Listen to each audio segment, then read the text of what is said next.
这位客官打尖还是住店？就这儿了。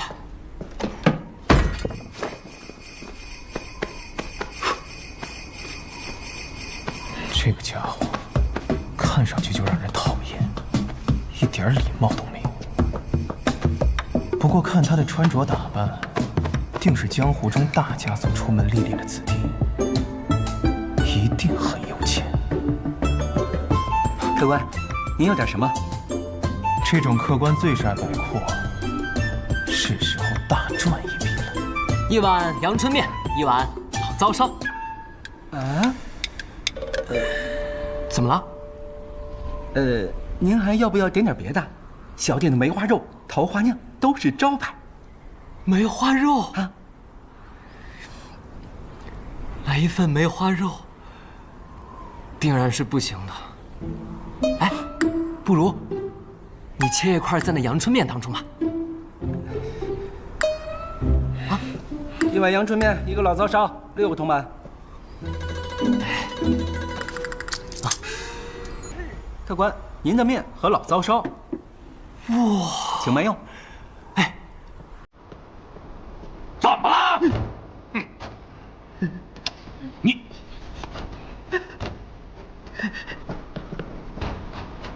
这几位客官，本店规矩，先收钱再上菜，所以各位到底是要几斤肉、几两酒，还是提前说好为宜？你是谁啊？在下萧瑟，是这雪落山庄的老板。哼，我没钱，哦，但是你一定有钱。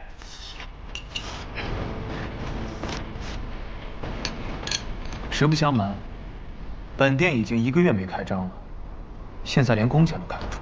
哼，我不管，就算你没钱，你身上这件裘皮大衣怎么也值110两银子。胡说！五花马，千金裘。我这身袍子，乃是天启城玉绣坊定制的，光做便做了3个月，运便运了1个月，110两，买我个袖子都不够。你，哼！我说你小子，到底听没听懂我说话？2两银子。什么2两银子？我说这桌子，2两银子。你小子，老子今天是来打劫的，不是来打奸的。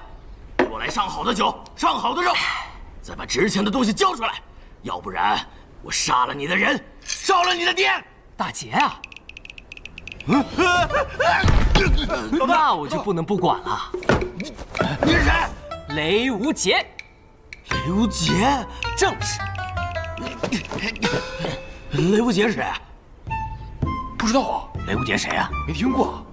江湖中有这行人呢？我初涉江湖，你们自然不知道我的名字。不过，没关系，很快我的名字便会名震。什么无名之辈，给我上！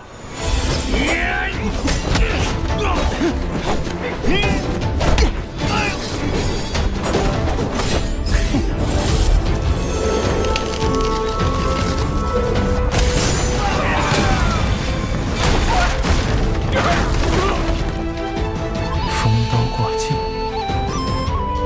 江南霹雳堂，雷门，雷家，雷无杰，给我剁了他！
怎样？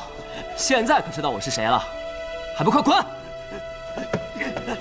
快走！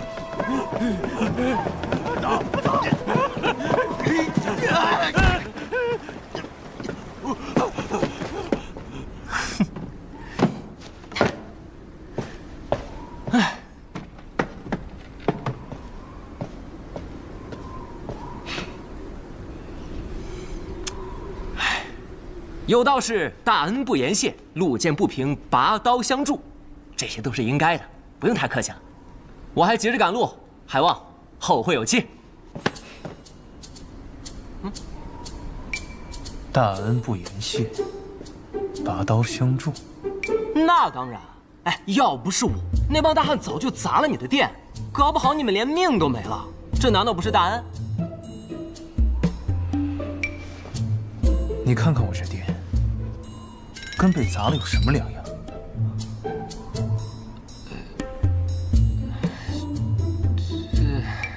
？100两。我没钱。那再怎么说，我也算救了你们的命。你这样也太……我需要你来救。这功夫，100两。我真没钱。没钱？但我马上就会有钱的。我要去一个地方，到了那地方便会有钱。什么地方？雪月城。雪月城？嗯。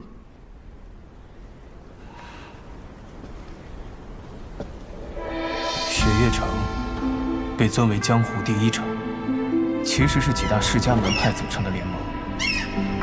江南霹雳堂就是其中之一。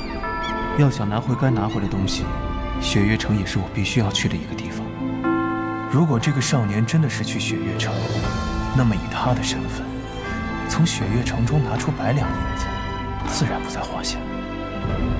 而且这个家伙似乎并不像在骗人，毕竟他怎么看，除了武功高强以外，简直就是一个傻子。可以，你去雪月城，我得跟你一起去。啊，完全没问题。还有啊，利息就算你500两吧。啊，500两。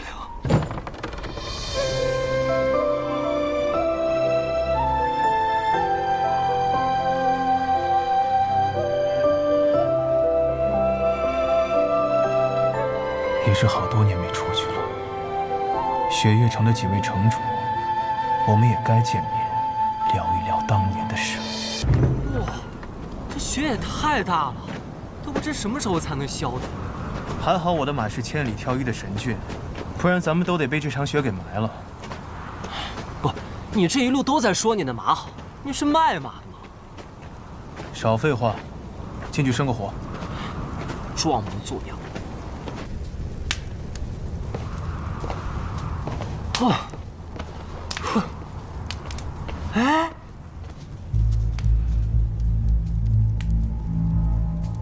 刚刚有人生过火呀。哦，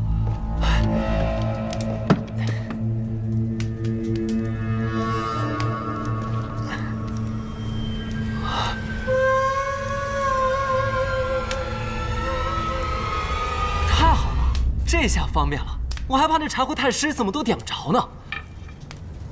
莫非只是2个寻常的赶路人？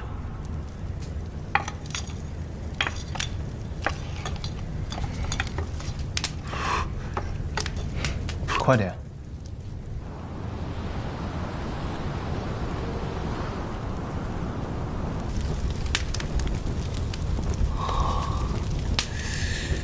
刘杰，哎，你说带我去雪月城，可这一路上你已经走错2次方向了。你确定这次路是对的？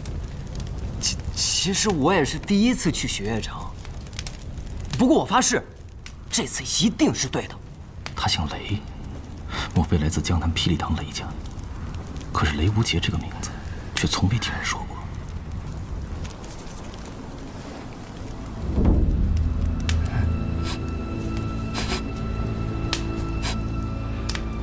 你属狗的吗？闻什么呢？你有没有闻到一股味道？什么味道？是花香，蔷薇之香。蔷薇？这个天气会有蔷薇啊？这是蔷薇露的味道。蔷薇露出大邑、占城、爪哇，并且只有天启城的百花阁才有的卖。这儿怎么会有？想不到在此荒郊之地，还能遇到能识风雅之人。我苦求百花阁主多日，他才卖给了我这一瓶，却一下就被你闻了出来。风高月冷，姑娘要进来坐坐吗？不必了。这是越期笑宋帖，明侯怒杀人。这就对了，这就对了。什么对了？他们二人就是越姬和明侯，杀手榜上位列第9。除了霸占杀手榜上前8席的暗河组织之外，绝对是江湖上最厉害的杀人王组合了。那照你这么说，他们送了我们帖子，岂不就是要杀我们呀？你兴奋个什么劲儿？其实帖子是送给里面另一位朋友的，只不过我们的规矩就是接了帖子的都得死，所以今夜二位的命就都一同留在这儿吧。只是明侯的刀不轻一把，你先试试我的剑吧。树衣剑，他们二人的兵器倒是绝配。树衣剑、金具刀，能一晚上见识到这2样兵器的人不多。小兄弟，你可看好了。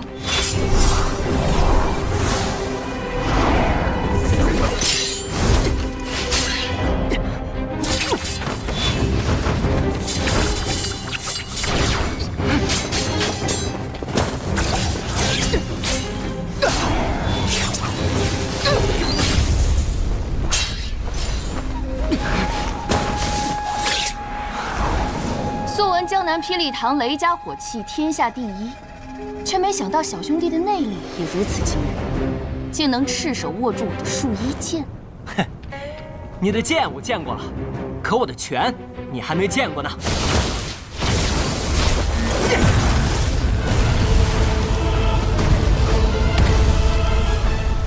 是雷门的无方拳，拳未到气先到，这小子有一手。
什么人的刀你都敢接，你有几条命够你这么玩的？你不是也会功夫吗？你怎么不去打呀？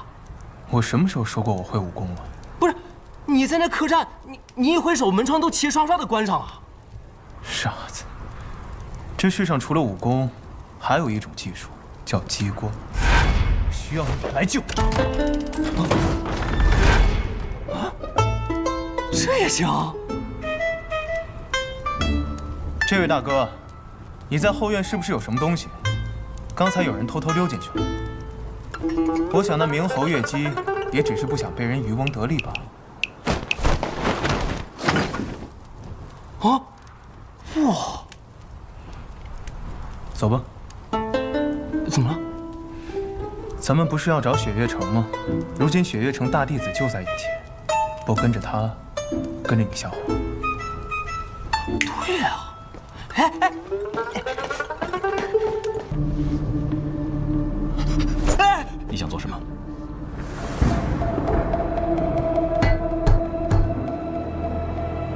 听声音准没错，纯金的。纯金的？纯金的又如何？值大钱了。那棺材中的事物与我们关系甚大，实在是无法放弃。这棺材里究竟装的是什么？对于有些人来说，里面装的是荣华富贵；对于有些人来说，里面装的是绝世武功；对于我们来说，里面装的只是一个答案。答案13年前，别说了。13年前望一楼惨案，望一楼一夜之间惨遭灭门。只有楼主谢柳依的长子被打晕之后，留了一命。醒来之后，却失去了那晚所有的记忆。后拜入天泉老人门下，做了杀手，江湖人称明侯。知道的还不少。可惜了，这望一楼惨案本来就是一桩无头案。即便当时有线索留下，可如今13年过去，也是无迹可寻。你真就这么确信这棺材当中有你想要的答案？不过说实话，我对这棺材倒是越来越感兴趣了。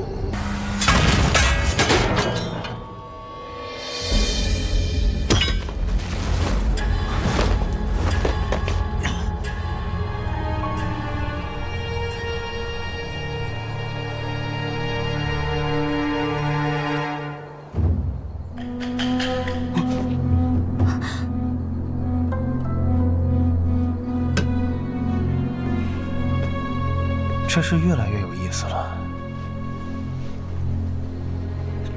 诈尸了！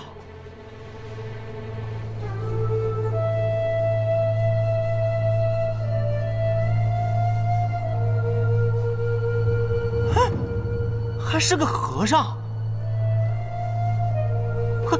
还是个活和尚。没有结巴，不是和尚。先把他带走再说。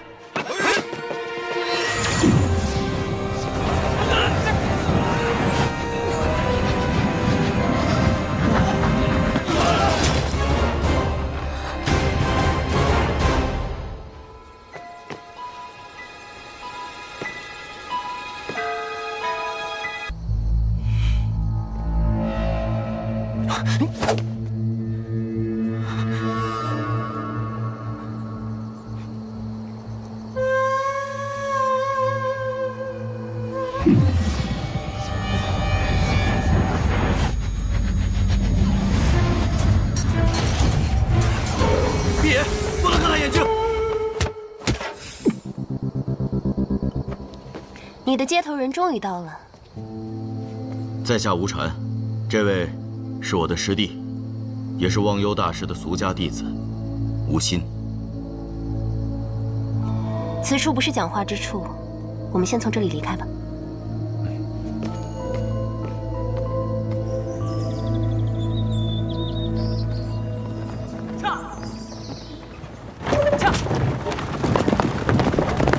并未提及这几位朋友，请问他们是？这位是枪仙司空长风之女，司空千落。在下江南霹雳堂雷家雷无节。我只是个小客栈的老板，同外面那个雷门的小兄弟一同去雪月城办点事情。这位是美人庄天女蕊，此次他们2人与我同行。那你的师弟为什么会躺在黄金棺材里啊？这黄金棺材乃寒水寺镇寺之宝，可压制所躺入之人的浑身内力。压制。我师弟修习罗刹堂32秘术，大觉师傅觉得师弟十分危险，故要求以黄金棺材为压制来护送。传闻罗刹堂的秘术，习得任意一门便能身具神游。想不到你的师弟竟一下学了个全。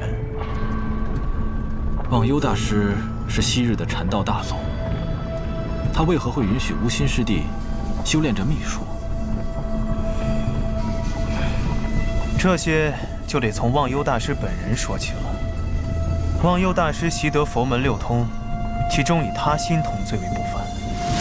传闻去寒水寺参拜的香客，只需注视忘忧一眼，无需言语，自省心中罪恶。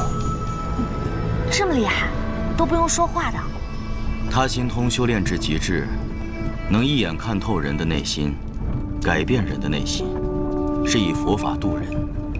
不过就在几个月前，忘忧大师却忽然圆寂了。江湖传言，忘忧大师圆寂之后，尸体倒地为尘，瞬间灰飞烟灭。传言并没有错。为何突然元气了呀？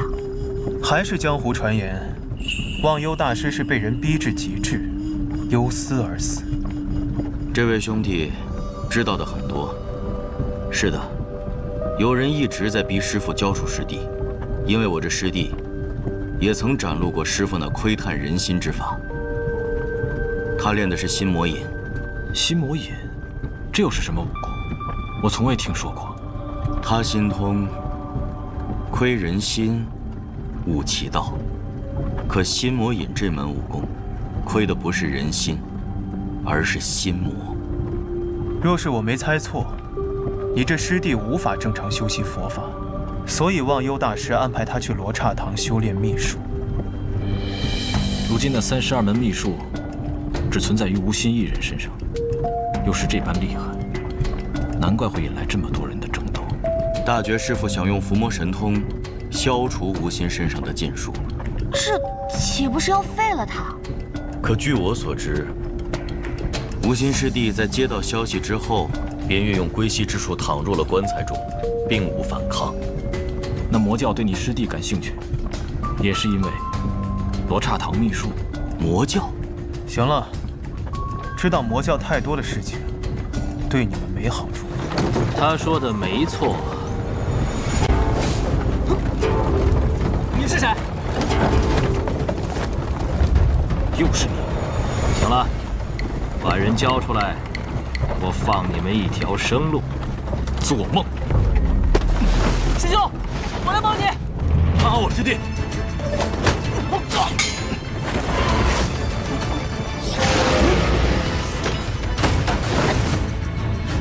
你不去帮忙吗？我又不会武功。看好无心。那白发仙的武功已入了逍遥天境，又岂是你们几个能讨得到好的？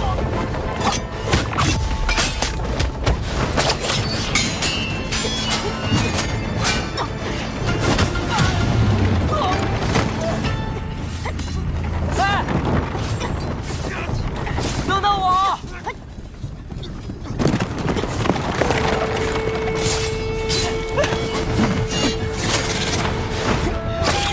哎，等等我，我还没上去呢。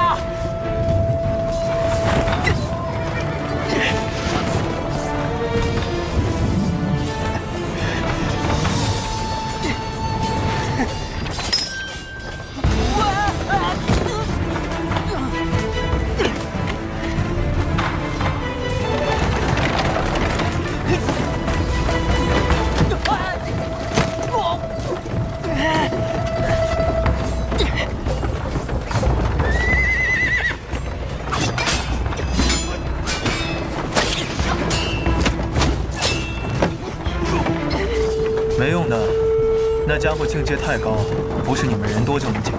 那怎么办啊？用这个呀。你知道那个是什么？像这种形状的火器，应该是雷门的麒麟火牙吧？那可是号称麒麟一怒，剑仙不出的大杀器。那玩意儿制作方法早就失传了，现在仅剩那把还在门主手里，怎么可能给我呢？啊，不对，这事门主好像不让说。雷门不幸啊。不过你说的对，也只能用那个了。我不想和你们几个晚辈纠缠。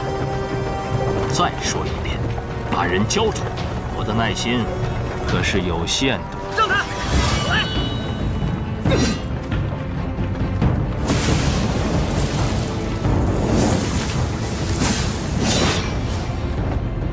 想不到竟然是这样。剑，雷门不是明令禁止门内弟子练剑的吗？这难道就是杀捕剑？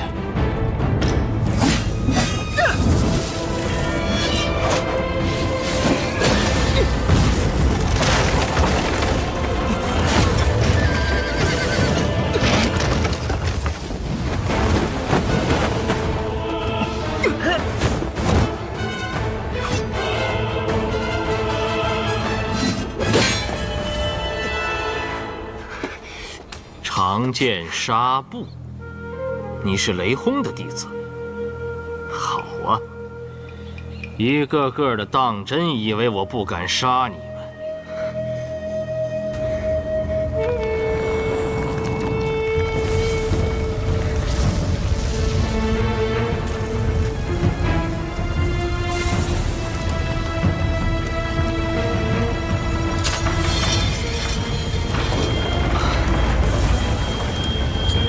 的剑气，看来他真的是动怒了。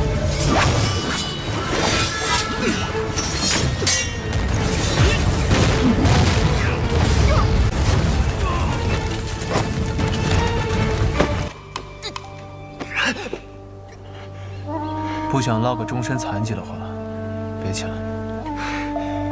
喂，你还能不能站起来？别看了，只有你能听到。如果你还有一点力气的话，那就站到我的面前来。还看什么？再看那个白头发的家伙就要把我带走了，赶紧的，站到我的面前来。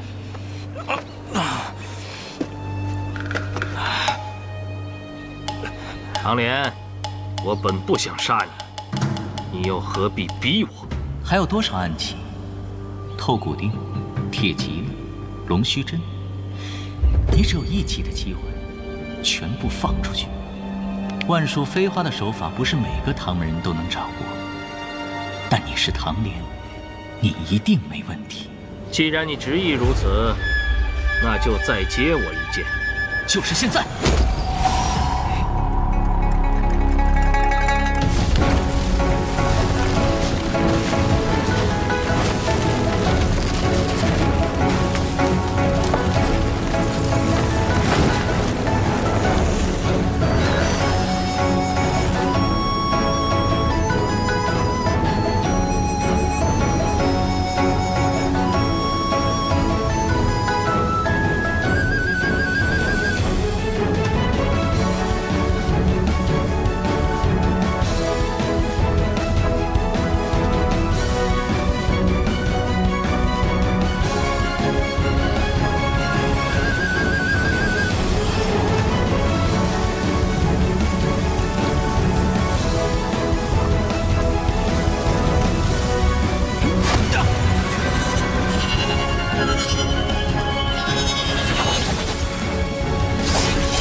你没有让我失望，不过这种程度还是挡不住他多久。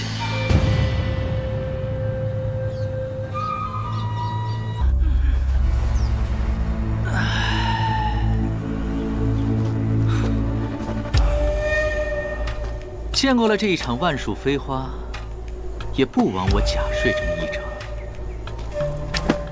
无心师弟。师兄，好久不见。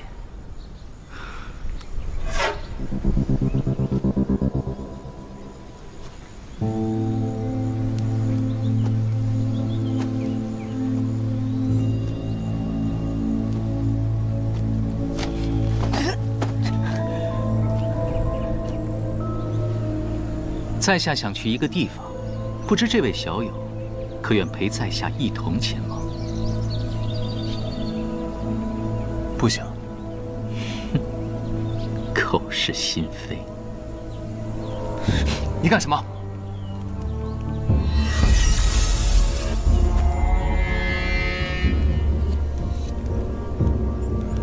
什么意思啊？看来这位小友也愿意一同前往，真是太好了。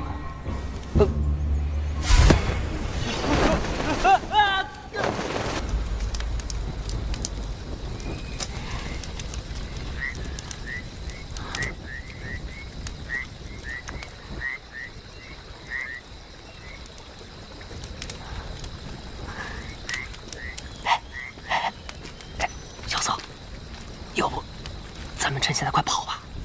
好啊，祝你好运。哎，那你怎么不跑啊？你有看见他的轻功吗？你觉得咱俩跑得过他吗？那我就把他打晕了再跑。好啊，祝你成功。哎，那打也不行，跑也不行，堂堂7尺男儿，却要在这里做人质啊！我没说不能跑。但要找一个跑了之后能生存的地方。这荒无人烟，什么都没有，你又身负重伤，万一迷路了，咱们俩都得祭天。你这个德行啊，还真想不到你就是雷轰的弟子。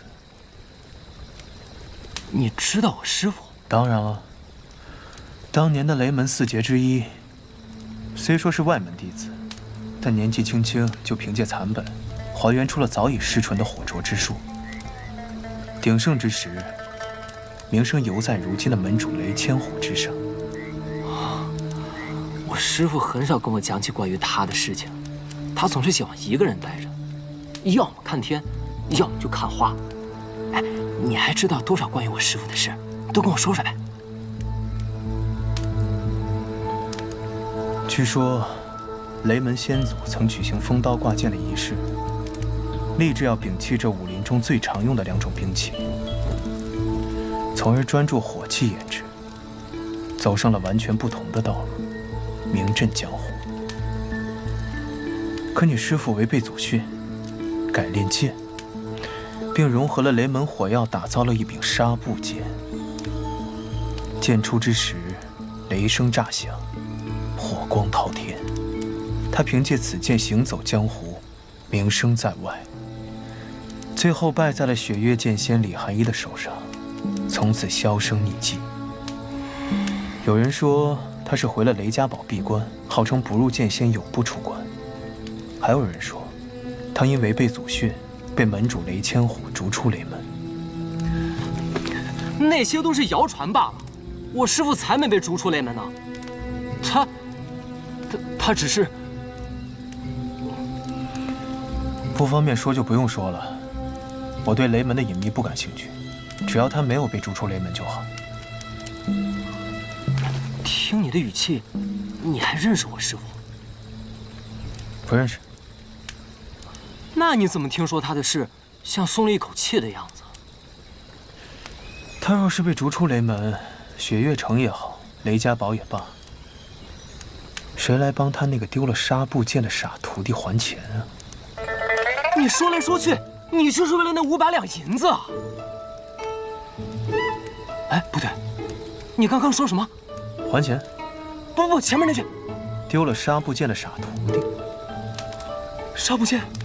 哎呦，完了！我怎么能把纱布剑给弄丢了呢？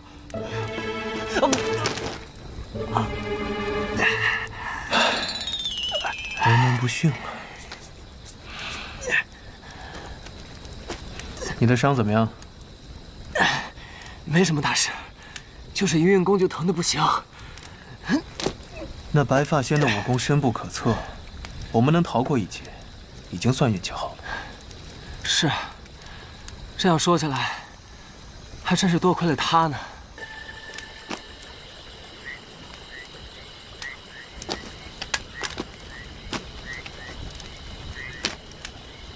我看过一本书，上面说世上有神人，脚踏云雾，身着白衣，引路西风，能御风千里而行，与日月同冷。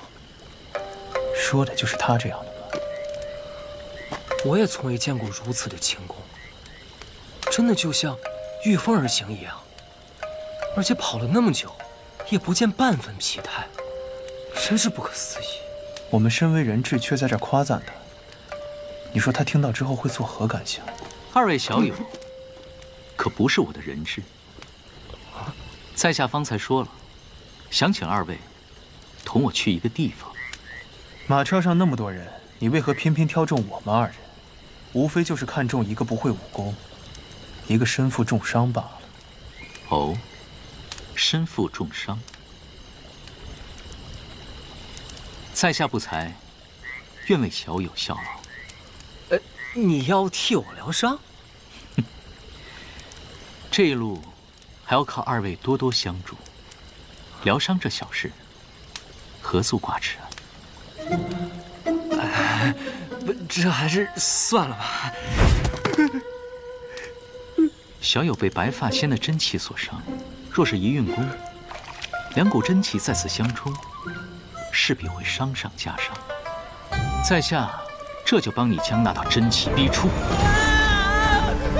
世上竟真有如此神奇的轻功！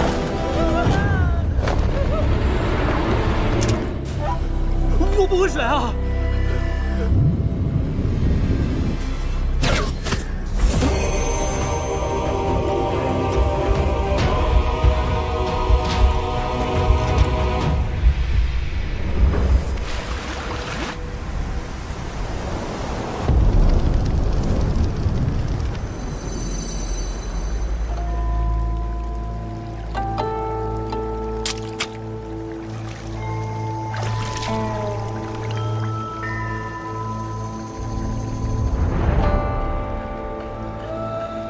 什么功夫，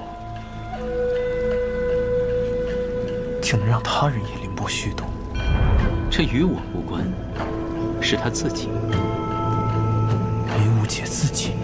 老和尚说世间有人心有玲珑，可与自然相合，倒真没有骗我。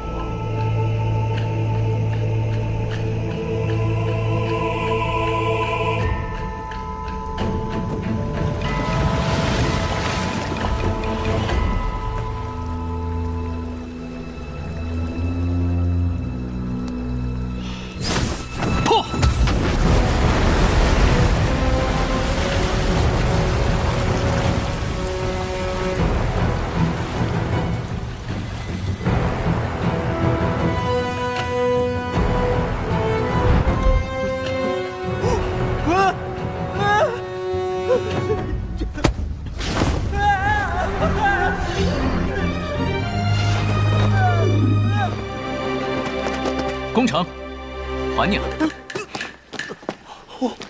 感觉怎么样？酥酥的，麻麻的，哎，还有点舒服。雷门好歹也是江湖大世家，怎么就出了你这么个小行货？哎，那个叫笨货，续上笨货。我乐意喊行，行货。哎，笨货，你可真念笨。我就念行，行货。笨货，行货。你怎么那么护着我？善哉，善哉。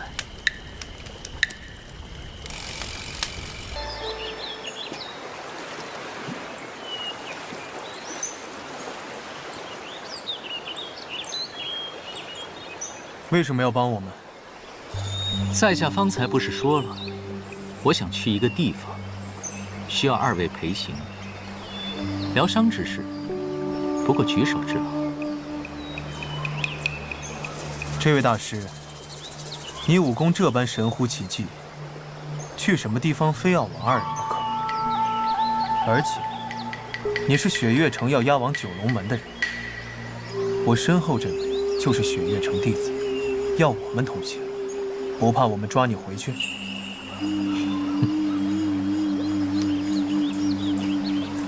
在下斗胆问二位一个问题：方才在马车之上，说起来，也算是在下救了二位。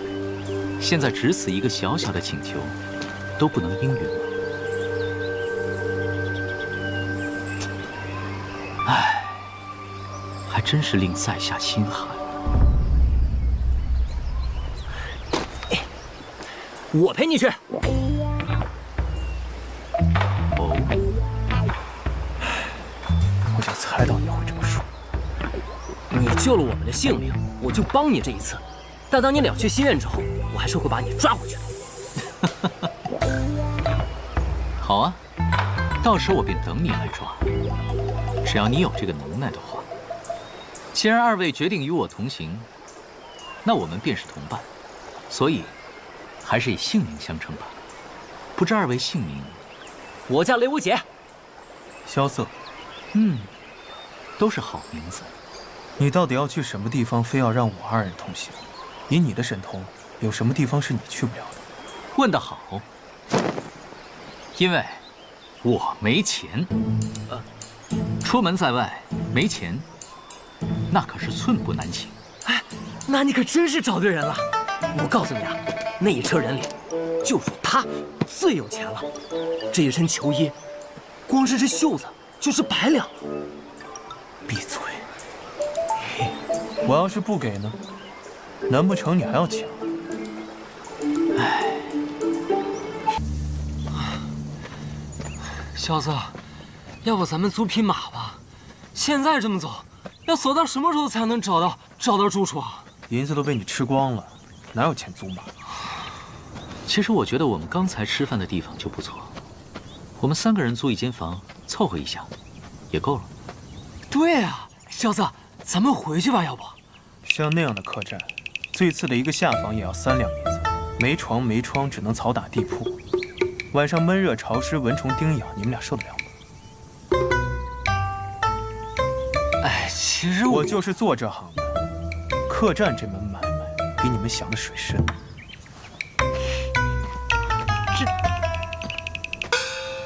又少一笔。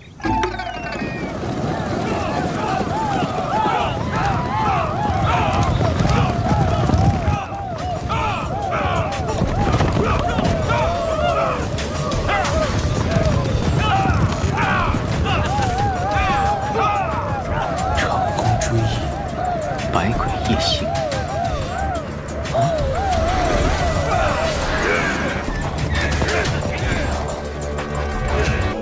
什么长弓百鬼，我怎么没听说过呀？你以前听的都是英雄故事，但是长弓追忆、百鬼夜行不同，他们是马贼。马贼？无锡你不简单啊，连这马贼都对你感兴趣。看样子，他们不打算杀人。那你打算怎么办？当然是。小子无心，你们快！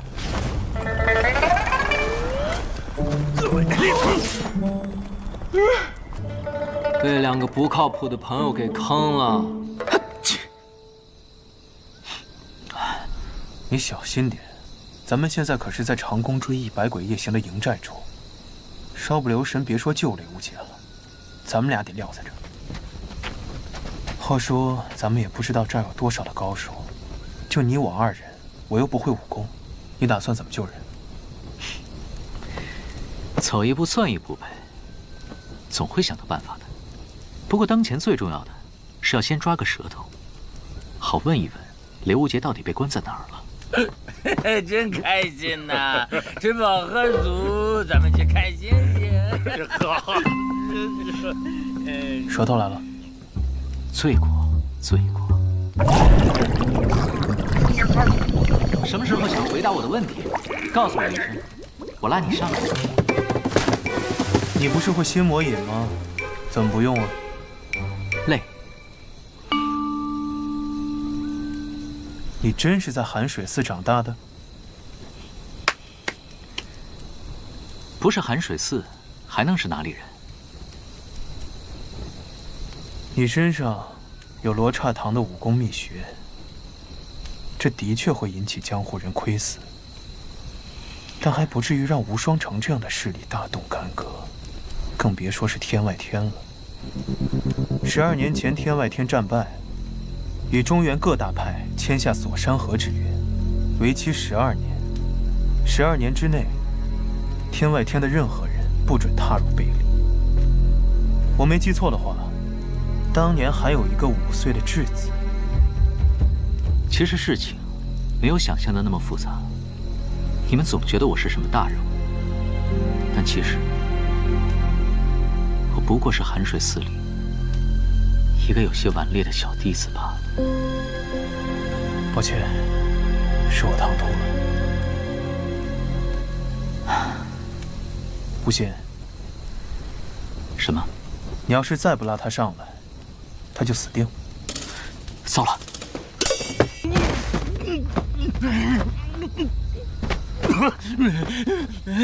高僧饶命！高僧饶命！大侠饶命！好了，告诉我们，你们今天上午抓的人被关在什么地方？哎，我真的不知道啊！别！我知道，我突然知道了，凡是被绑的肉片，都关进地牢里了。你们这长空追忆、百鬼夜行，都有多少高手啊？什么境界？我们这儿武功最高的就是大当家的，不过前2天寨里来了一个人，我看应该是个高手，大当家对他相当的尊敬，还称呼他为公子。公子。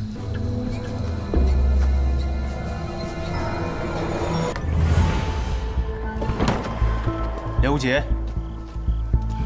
刘无杰，小子，我在这儿。钥匙。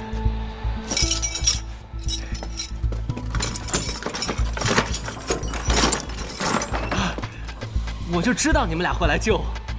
你喝酒了？哦，对，刚有个兄弟去关在我隔壁，就是他给的我酒。我还说把他救出来来着，他就被人给带走了。你这小日子过得不错呀，在牢里还有酒喝。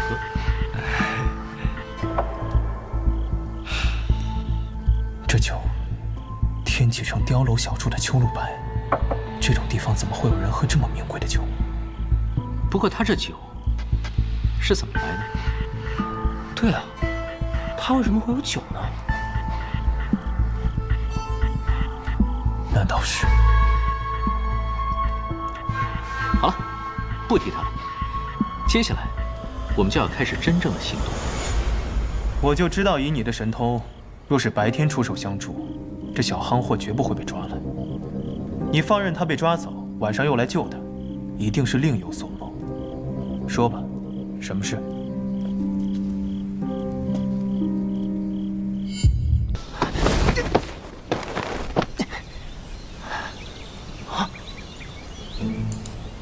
哎，前面有客栈，去问问不就行了？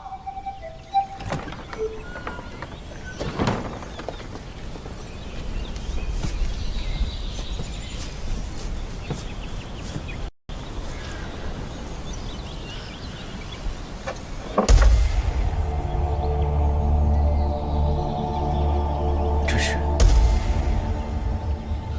师父。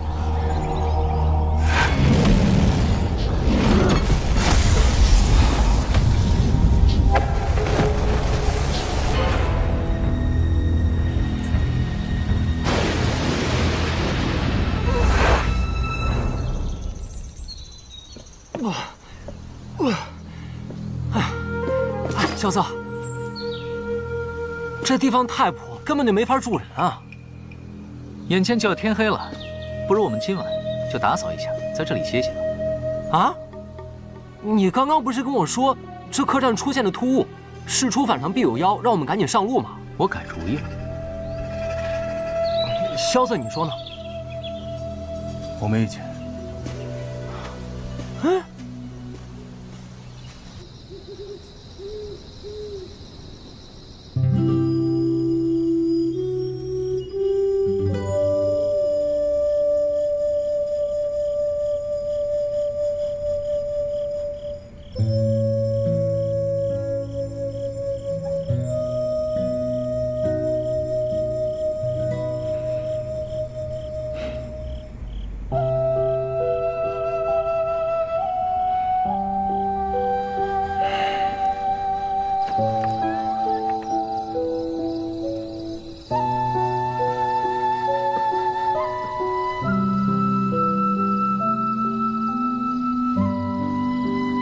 就知道你没睡。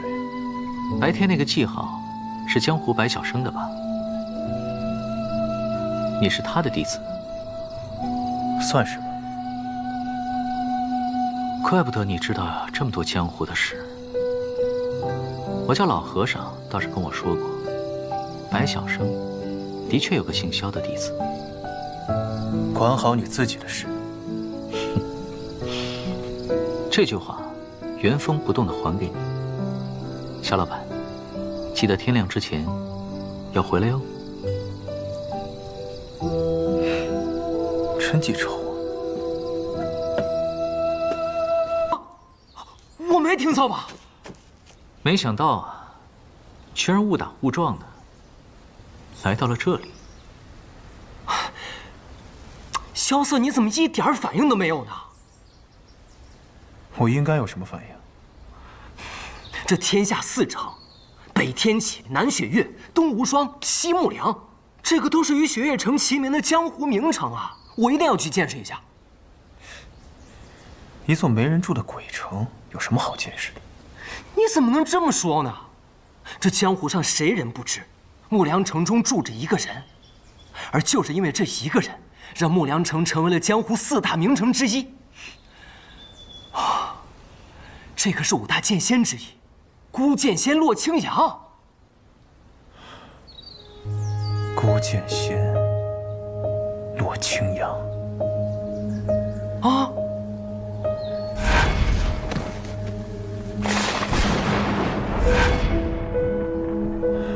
好了，这些江湖传闻，他怎么可能会不知道呢？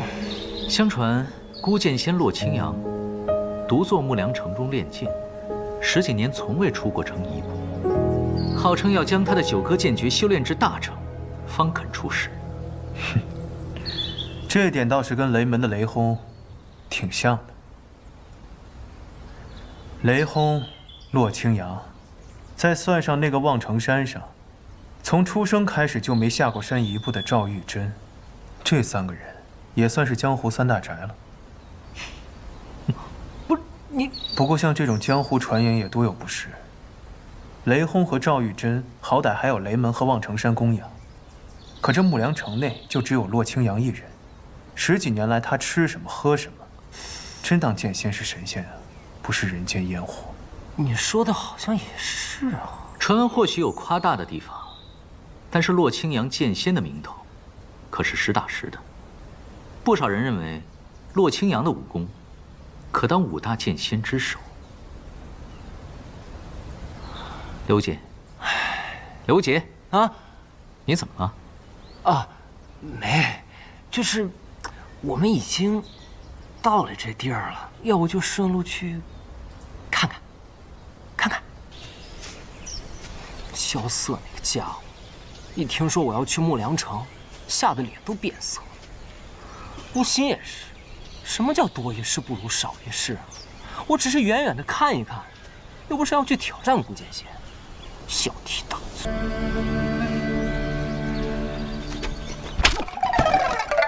什么人？有本事单打独斗，3打1算什么本事啊？臭小子，少废话！说，谁派你来的？要杀便杀，小爷我眨一下眼睛都不算英雄好汉。这几个人的兵器，似乎是男爵之人的长刀。把绳子给我解开！小爷我一个一个陪你们打到天黑。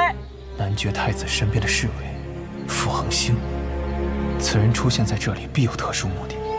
这小子大概是无意间撞破了什么。吴昕怎么还没来？给他点颜色尝尝。啊，你不会还真的吧？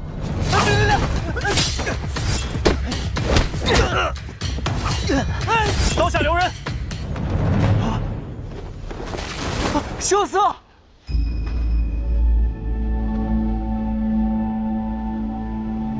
是你？想不到你还记得我。怎么会忘记呢？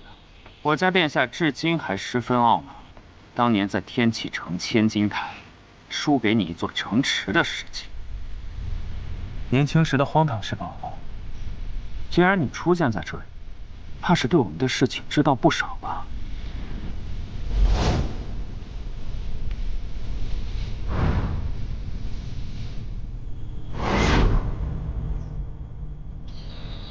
我那个不成器的弟弟，现在怎么样了？看来你是都知道了，才带人来拦截我们，真是神机妙算呢。可不是我神机妙算，毕竟在这北夷之内，什么事瞒得过那一位？你是奉命来的？我只是传个话，希望你们回去告知你们殿下，有些切踩不得。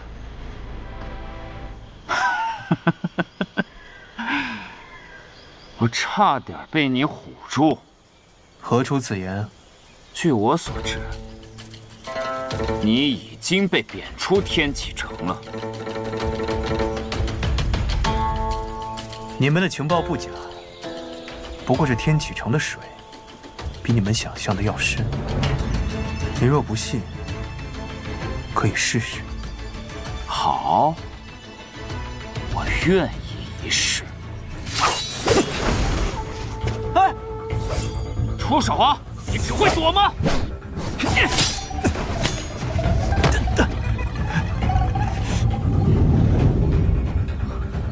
想不到昔日的天下第一天才，连自己的武器都拿不住，真是可悲啊！受死吗？萧瑟！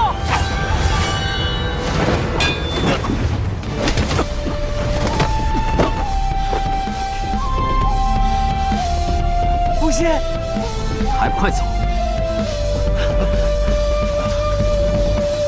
什么时候到的？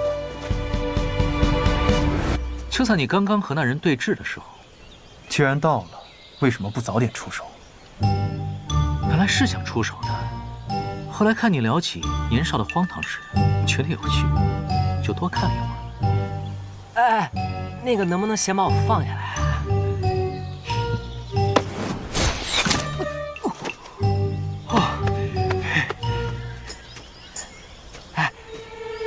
萧瑟，你跟刚才那个人认识啊？我听你们俩说话，我怎么听得云里雾里的，不明白啊？听他的意思，你之前还在天启城做过官呢，后来又被罢官了，为什么呀？你还说你有个弟弟，怎么回事啊？你说句话呀！你刚才明明能解决他们三个，为什么不出手？哎，怎么能妄动杀念？他们要是发现被骗了，一定会追回来。咱们还是赶紧走吧。说得对，我们还是快去鱼师国吧。哎，你们还没回答我的问题呢。哎，萧瑟，为什么呀？那怎么样？卖花伞。吴昕啊，你要来这鱼师国，没钱的话，我萧瑟可以借你。大不了以后加倍奉还就是。若实在没有钱，武功秘籍拿来充数也不是不行。不过你若是不认识路的话，那我就爱莫能助了。如果我二人是认路的人，就不会遇到你。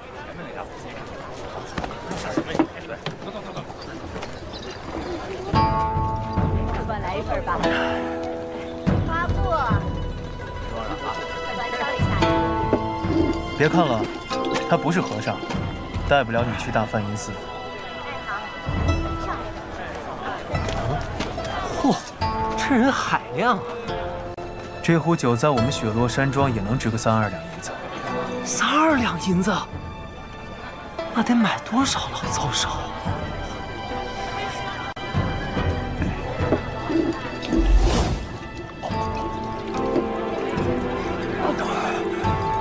找到了。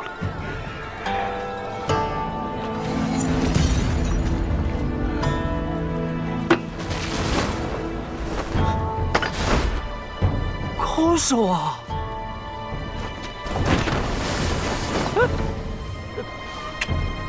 愣着干什么？追啊！哦，对。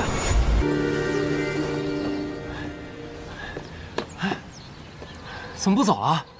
到了。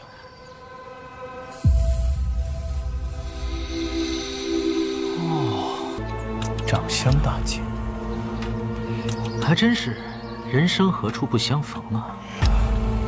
我说吴昕呢，怎么你一到哪都是1等1的高手，而且还是一副要打架的样子？1等1的高手要打架了吗？雷门好歹也是江湖大世家，什么出了你这么个小行货？是笨货，行货，笨货，行货。既然来了，那就下来吧。咱们是不是已经被发现了？闭嘴！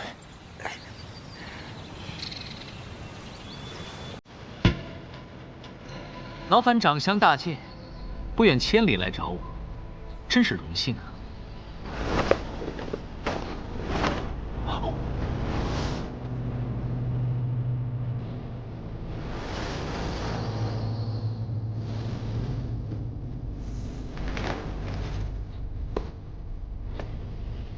大剑，别叫我大剑，大剑可是宫里那位才能叫的。锦仙宫，你这么恭敬，我倒是不习惯了。那年跟我品茶论道的白衣小友去哪儿了？那时你来找我，是品茶，可这次来，却是抓我。宫里那个人的命令我不得不听，但是保住你这条命，我还是能做到的。就走到那儿吧。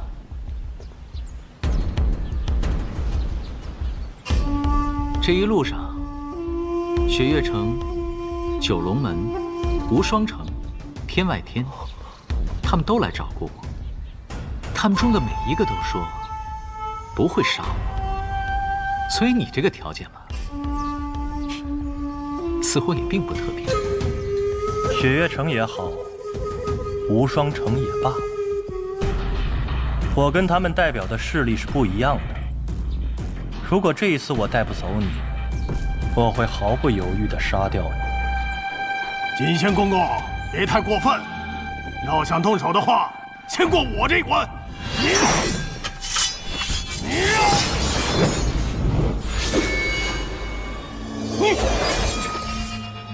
怎么了？这回你砍不下去了。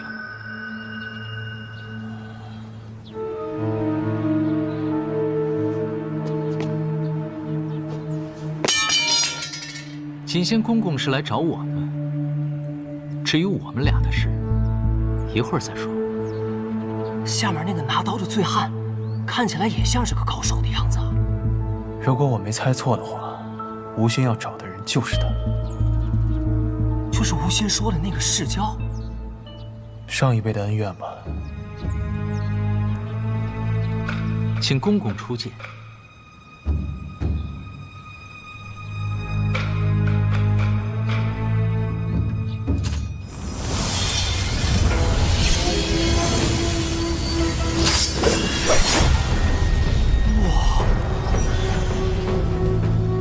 风雪剑、神境咒。吴昕，听说你学会的奇奇怪怪的武功有很多，这一次打算用什么呢？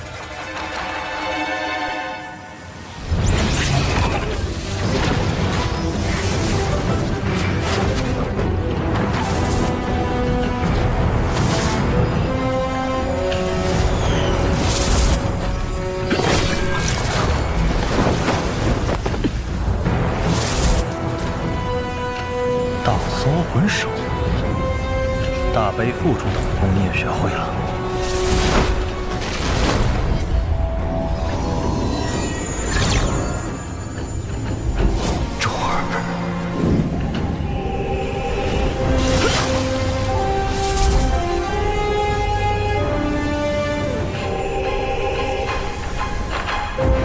锦仙公公这是怎么了？看也不看我一眼。风雪剑、神境咒，果然名不虚传。锦仙公公在17岁时进入江湖，以风雪剑成名，如今的母亲也是17岁。吴昕，我最后问你一句，你到底跟不跟我走？这么有趣的人，杀了还真是可惜。想杀我，没那么容易。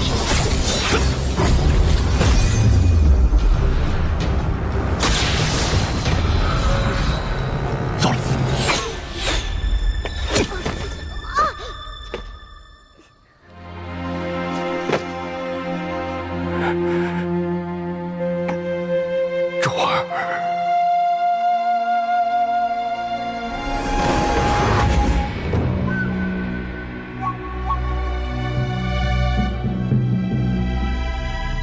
心魔已对我们有用。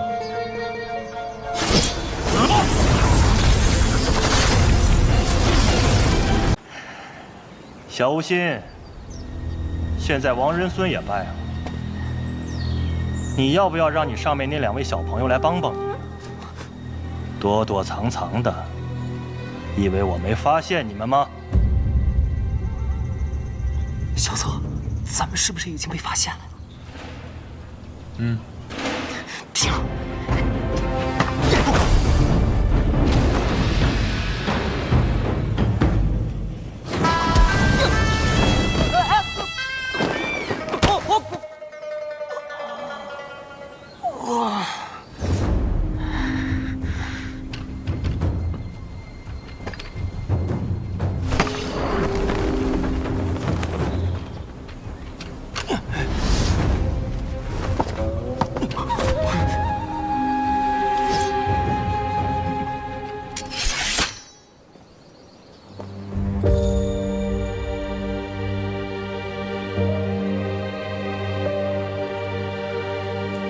凉风率以利，游子寒无衣。我们走。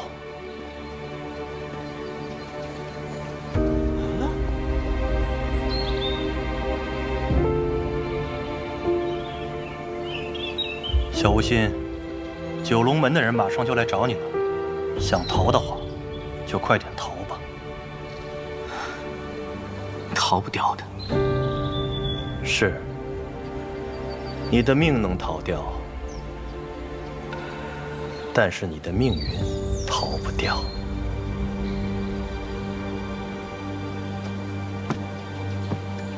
睡觉。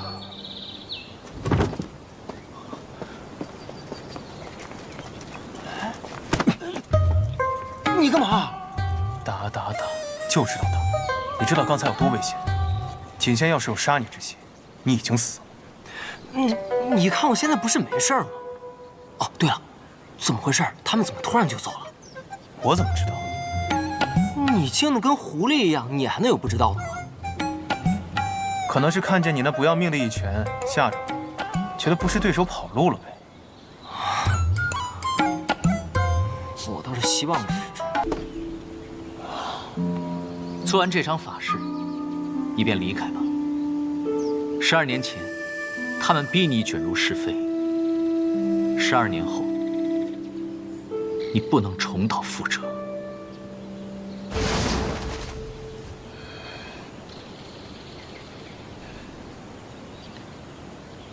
我说刘杰，你有没有发现这家伙每次走的时候，都没想带上咱们呀？好像是这样。那咱们俩这所谓的人质，干嘛赖着不走呢？也是啊，那直接去找大师兄吧。2位仁兄怎么还不跟上？我们要去一个很远的地方，得坐几匹马，我可没带钱啊。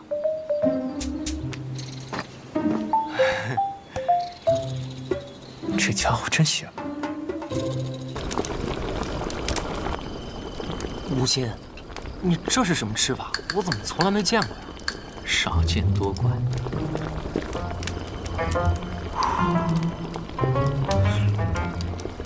这就能吃了？嗯，不错。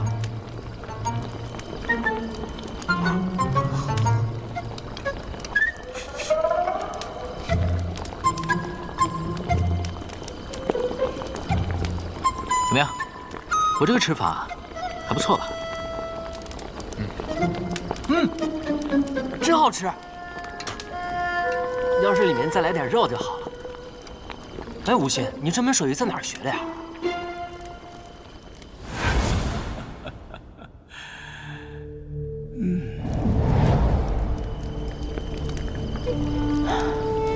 是老和尚教我的。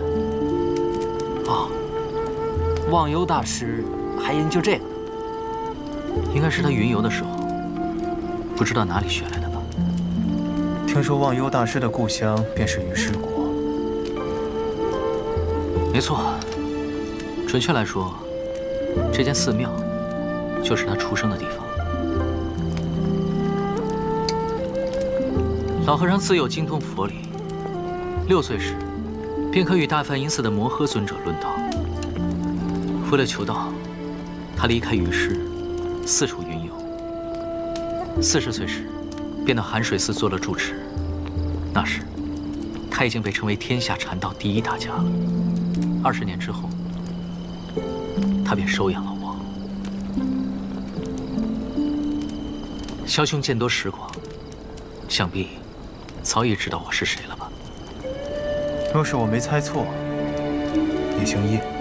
我的确姓叶，我叫叶安世，我爹是叶鼎之。叶鼎之，那魔教教主？没错，我爹就是魔教教主。小子，这天外天就是魔教吧？所谓魔教，就是10几个域外的教派合起来的统称，其中最大的就是天外天。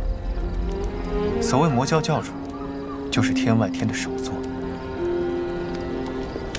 不过据说当年魔教东征失败之后，就与中原武林立下锁山河之约。天外天的一个重要人物被当作质子留在北陵，期限就是12年。那人就是你吧？是我。那年我5岁，跟随父亲一起东征。后来阿爹身死，我便被忘忧收养。吴心，你不是5岁那年就被留作质子了吗？那你现在，如今12年期限已满，按说，我应该回天外天了。可是你走之后，没人能保证魔教会不会卷土重来。所以有人想废了你的武功，有人想监禁你，更有的人想杀了你。最终有九龙门的大绝出头，弄出这个黄金棺材的事件。我若是你啊，现在就寻一匹快马，一路往西狂奔。我若是想逃，那日就跟着白发仙走了。你不跟天外天的人走，反倒是带上我们2个，真是为了这场法事。有件事我到现在都没想明白，你为何偏偏挑上我们2人？我们俩本来跟这件事毫无关系。对啊，你要是需要人手，你去天外天找高手不就好了？不是说过了吗？因为我没钱。因为一个穿着千金裘，一个穿着凤凰火，看着就很有钱。啊，你这人啊，就像是舌根底下藏了1000句谎话，随时都要蹦出来似的。这一点你们俩都是一样。闭嘴。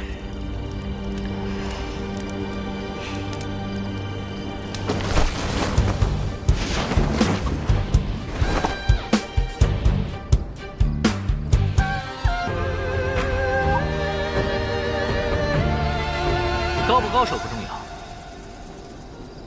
关键是要活下去。我想传你们2人1人1门武功。什么武功啊？我想传你的是天下大自在无敌伏魔神通。哇，好长的名字啊！好随。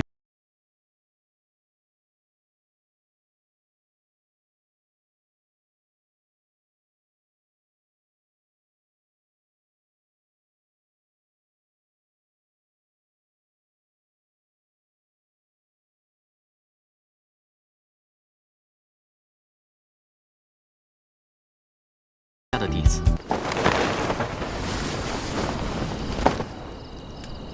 接下来轮到你了。那你可找错人了，我可不会武功，逃跑的轻功还可以，拳法我半点都不会。不过那个水上漂的功夫看起来不错，我可以选吗？你心思太重，飞天踏浪神通你是学不会的，学了也只会半路掉下来。飞天踏浪神通，罗刹堂武功的名字都取得这么随意？不是，有些武功秘籍上的名字被人抹去了，我就瞎取的。那你可找错人了，要传授武功，你传那个小夯货。啊！我没有找错人，我要教你的这门武功，不需要什么基础，需要一点时间。我今日教了你，你怕是很久之后才能学会。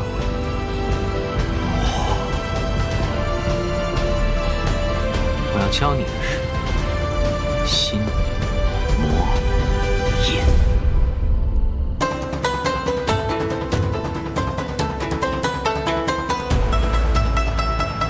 吴昕，我最后一次提醒你，这次法事势必会惊动整个云市，到时候会有很多高手赶来，你有信心吗？那又如何？老和尚已经不在了，谁能管得了我？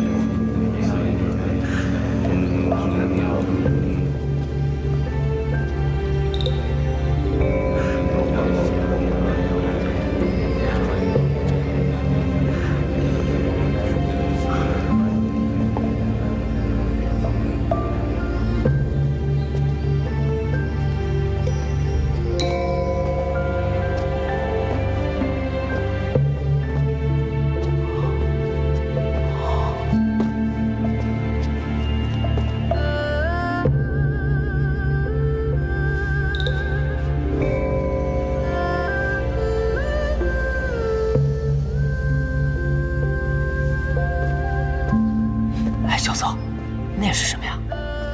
难不成是舍利？舍利？有些高僧在作画之后，身体里留有珍珠般不溶不灭的物体，俗称舍利，是佛家圣物。老和尚死后，身体瞬间沉迷，但在那灰烬之中，还留下了一颗舍利。我便想带着这一颗舍利回到玉石。老和尚生前回不来，死后我带他回来。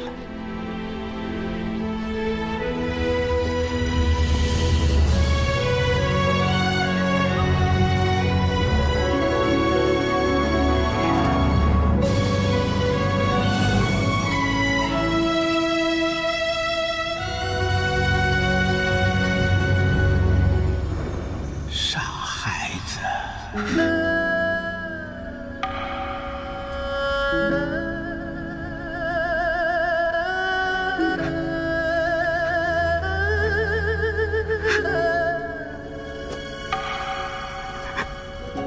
你来这里做什么？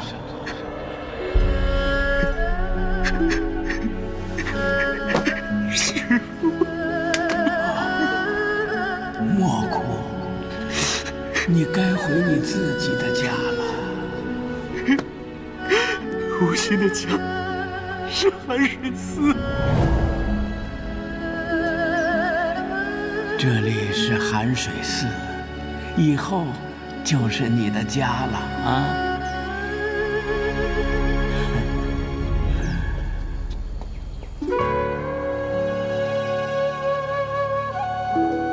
又想家了吧？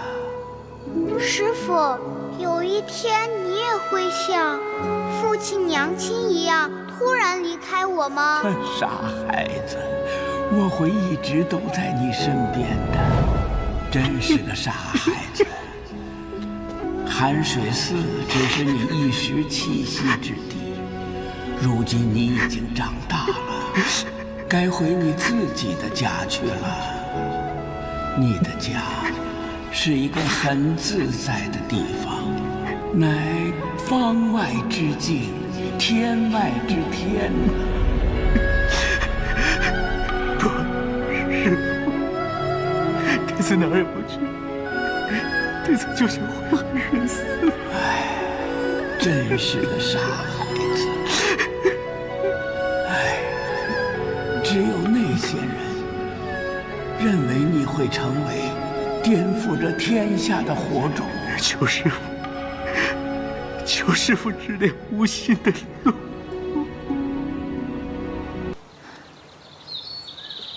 走吧。现在就别装出那副白衣胜雪的样子了。我们都看到了。唉，本想成为那玩世不恭，却又孤傲于世的超脱之人，真是没想到啊！一个老和尚，我竟然都舍不得。失策呀，失策！但是老和尚说了，前面的路还是得自己走。忘忧大师佛法奥妙，但有一。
就是他们了，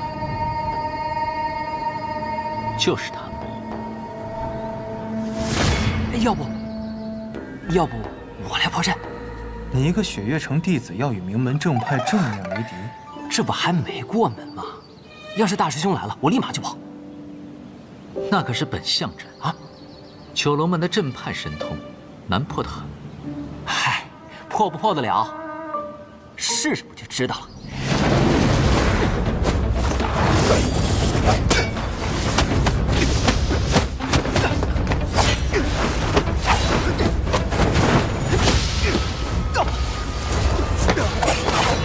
阁下是谁？雪落山庄副庄主，萧无色。滚！不知阁下为何拦路？这里只有一个要回家的人，拦路的是你们才对吧？好机锋！啊？什么？什么机？哎呀，什么机不机锋，听不懂。阁下是雷门的弟子。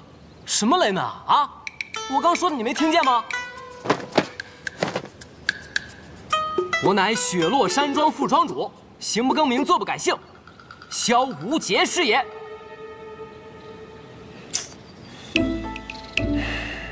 可阁下刚才还说自己叫萧无色，怎么转瞬之间就改名字了？我那只是一时说错了。那阁下到底叫什么？你没听清吗？雪落山庄副庄主萧无心。要不你还是把他拉回来吧。不，还是让他被打死算了。也行。阁下，要不要再想一想？哎呀！江南霹雳堂雷家雷无节前来拜会九龙门本相阵，请指教。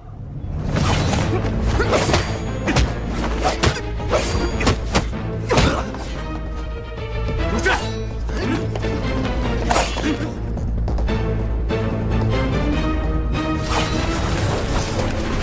你觉得这小子能破几个人？大概一个都破不了。这么没信心？这可是我雪落山庄的副庄主。本相阵结阵之时，7人便如1人，1人便如7人。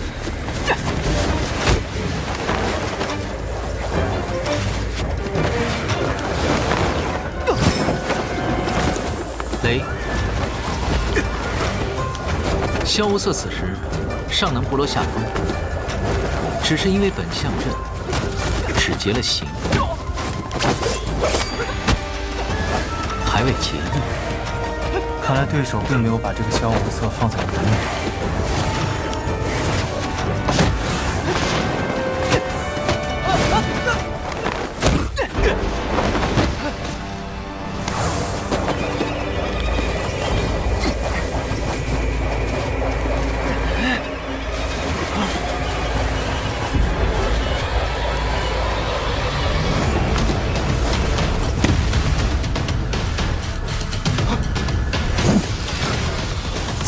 阵成了，无心，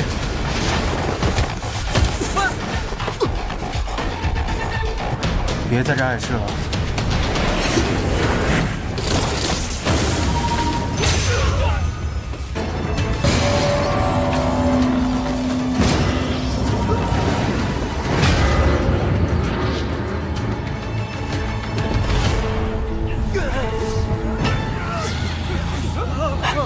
这些人都是被心魔给困住了吧？看来这九龙门的人也不怎么样嘛。无心用的并不是武功，不能相提并论。不过这阵还没破。大觉掌门，你若再不睁眼，你的师弟们可就要死了。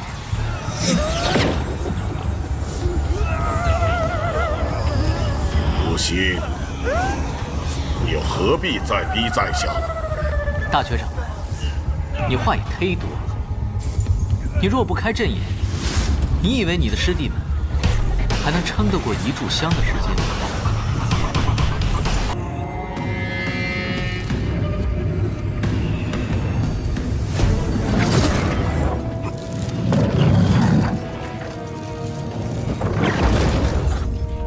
这又是什么武功啊？无坚不摧，万毒不侵。金刚不坏，至刚无敌，这便是九龙门10大绝学之一，将伏魔神通练到极致所成就的金刚之体。这便是老和尚说的金刚之体。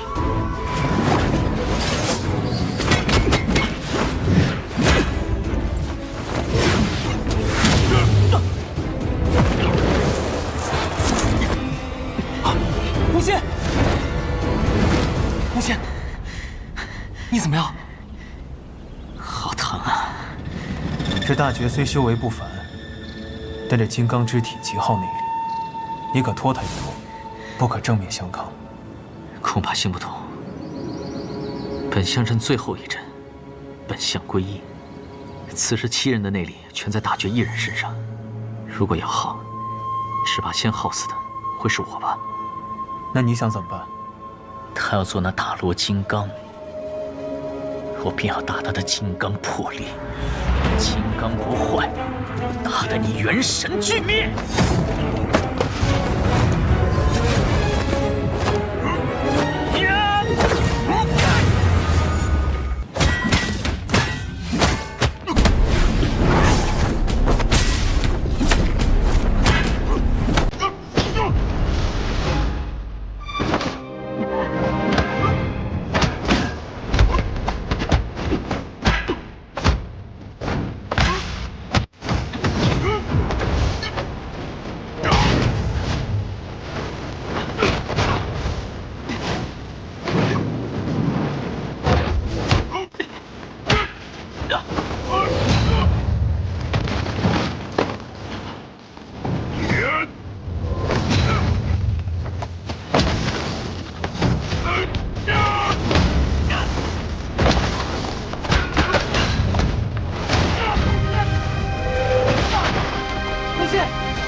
若不是为了袒护你这邪魔，忘忧怎么会有如此下场？今日我便收了你这魔种。师父说我天生魔心，这辈子注定没有佛缘，便让我入罗刹堂修习秘术，参悟万物心法。尔等口口声声想要诛魔，可何为魔？岂由你来定夺？心法奥妙，岂是尔等邪魔可问？心法奥妙，这话放眼天下，我师父说得你却说不得。牙尖嘴利，拿命来！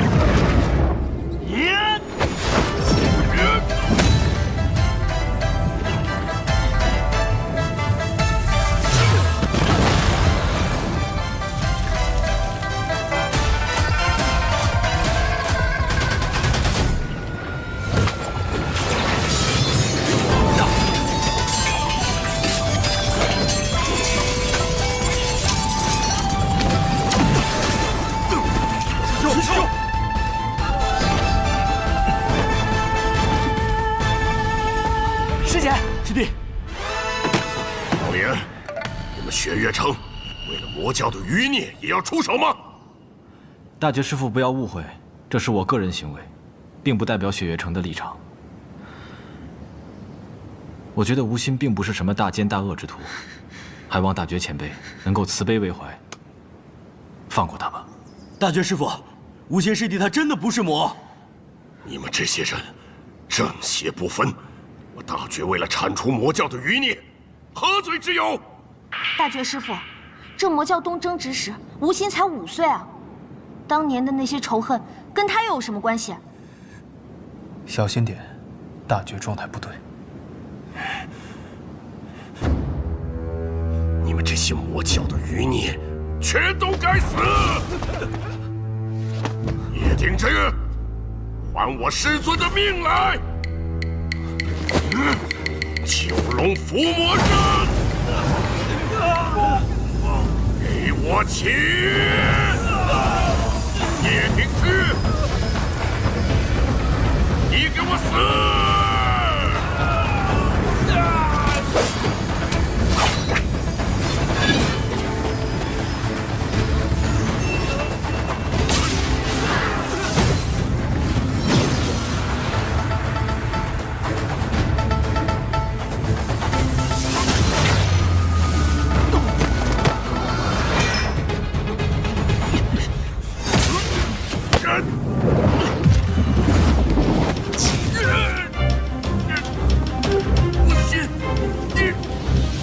当年我父亲率领天外天入侵中原，塑造杀孽深重，父债子偿，也并不是没有道理。吴昕，别做傻事。我燕氏身为天外天少宗主，却习得中原罗刹堂秘术，此事也必须得有个交代。大觉掌门，你引我走火入魔，今日我便与你一同了却这段因果吧。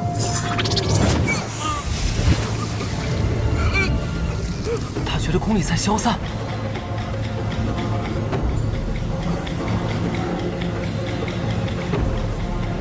这是什么邪术？竟能化掉敌人的功力？看清楚了。吴昕的功力消散得更快。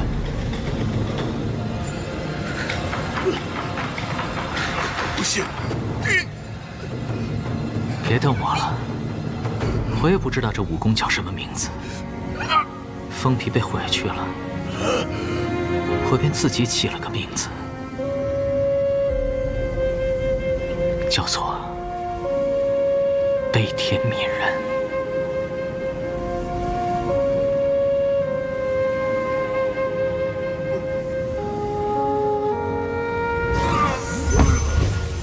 大觉师傅，大觉师傅，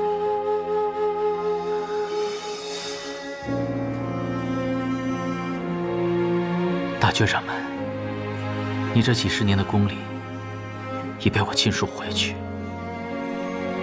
但你放心，你们罗刹堂的32秘术，我也绝不会带走半分。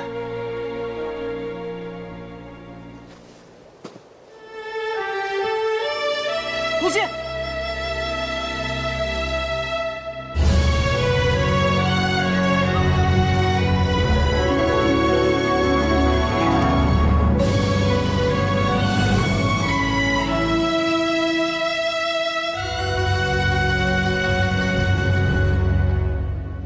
哎。干嘛非要化去自己的一身功力？明明还有更好的办法。不化去这一身功力，只怕他们拼了老命也不会让我走。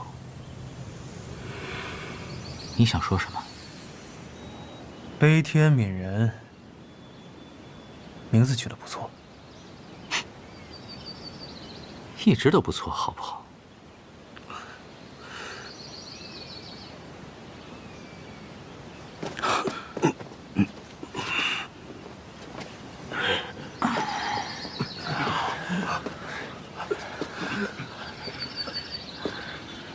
大爵掌门，这架也打了，吴昕的功夫也没了，咱们是不是该把这路给让开了呀？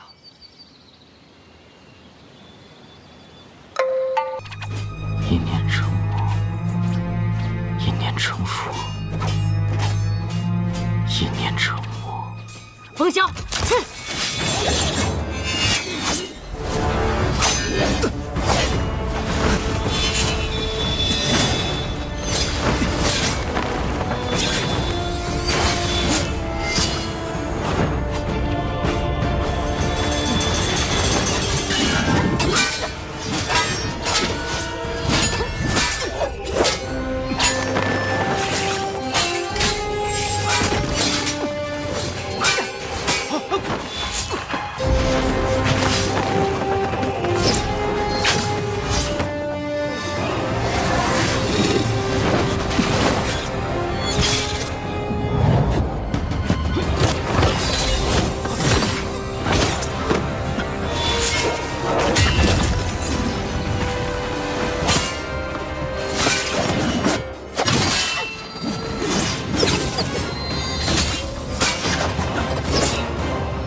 我才刚休息了这么一会儿，你就变得如此冷淡，看来还是需要我来扭转乾坤。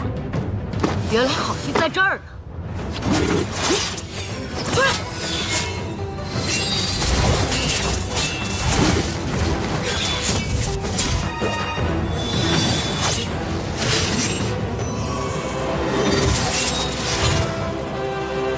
小左，这吴昕不是被废去了一身神通吗？他这感情都是骗那个老家伙的。他这次用的功夫不一样。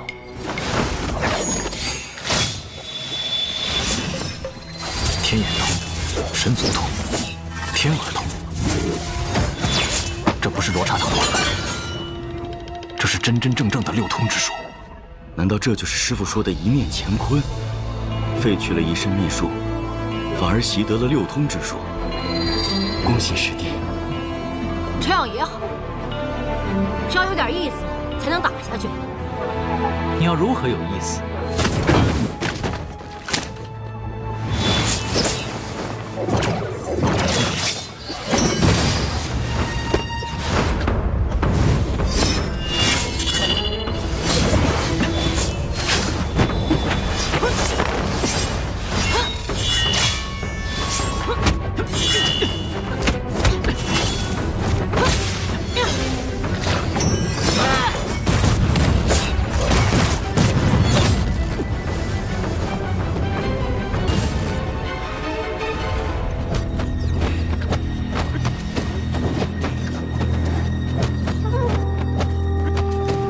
有什么感觉吗？啊？什么？是不是感到特别挫败？是有一些吧。本来这趟出门，想凭自己的本事闯出一些名头来，可这一路上遇到的所有人，一个都打不过。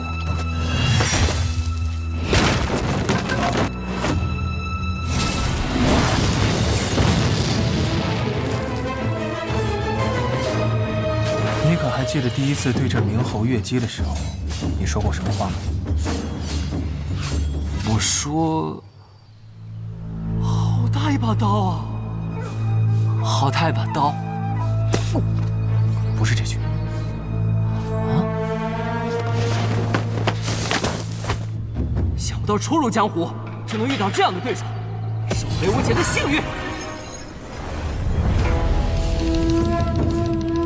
你看清楚了，这一代的第一名将会从他们二人中产产生。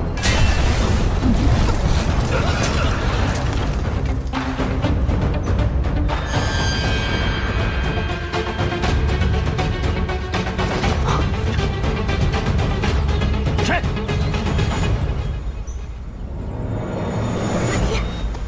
？30寸。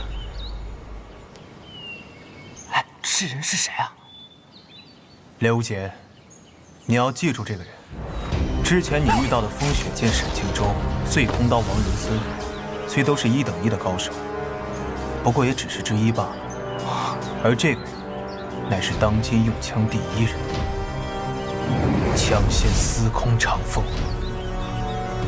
枪仙司空长风，雪夜城的3城主。你的口水都快掉下来了。把那个表情收一收，别太丢人。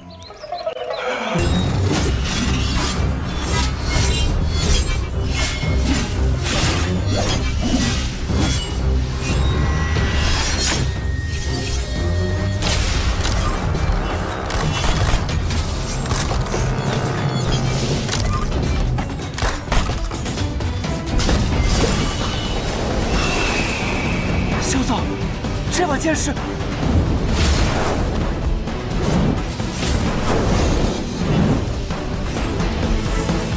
天下10大名剑第2，大明朱雀。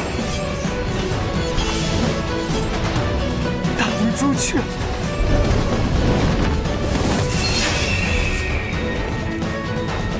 哇！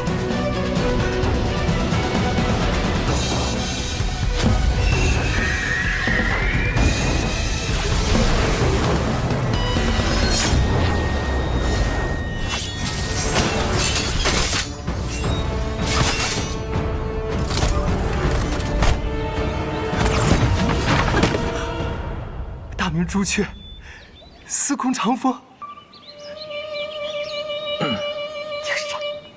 哦，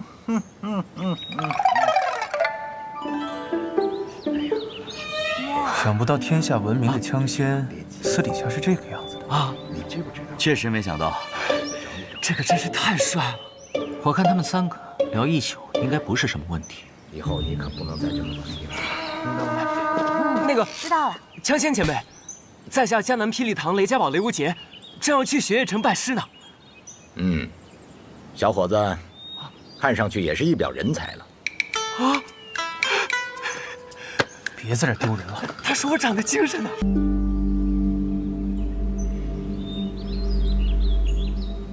走吧。等等，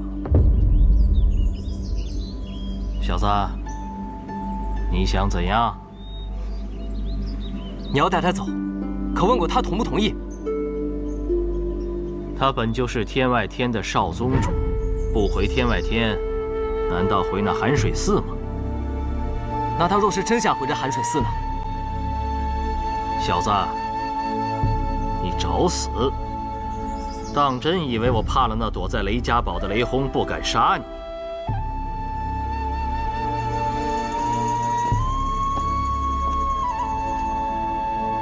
不信，你真的要走？好。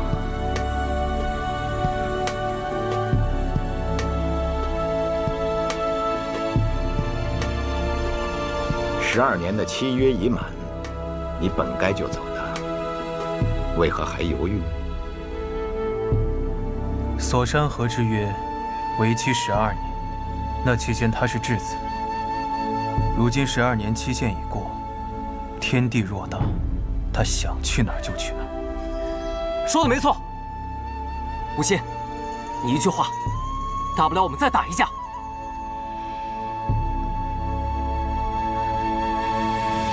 你就要拜师雪月城，又如何能与枪仙动手？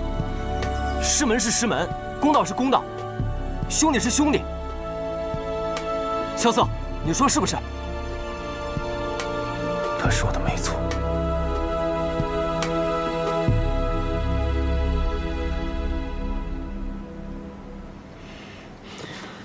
少宗主，莫叔叔，莫叔叔，你这是做什么？少宗主，天外天等待少宗主回宗，已经整整12年了。如今的域外16派4分5裂，唯有天外天从未有一人离开。我们都等待着少宗主回宗，重整大局。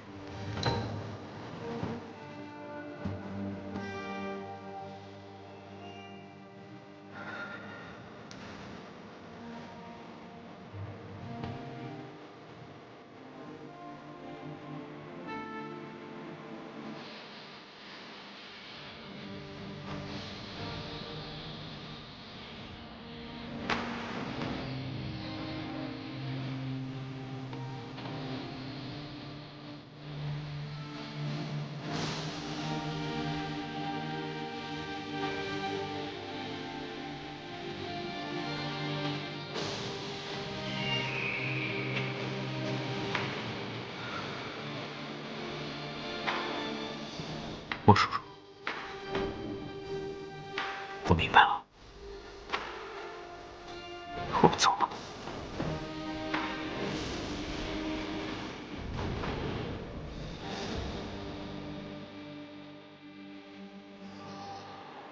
恭送天外天宗主叶安世回宗。枪仙就不要再逼我了，无心知道。其实老和尚都已经死了，回不回那座寒水寺已经不重要了。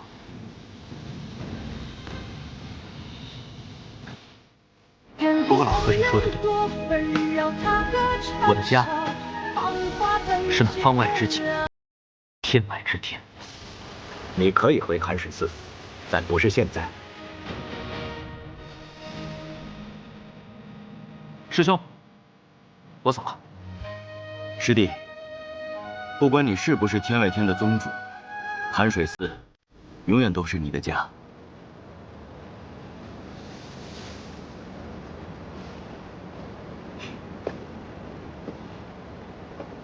教你的拳，要记得打。那道拳看似普通，千百万遍打下来，水滴石穿，聚沙成塔。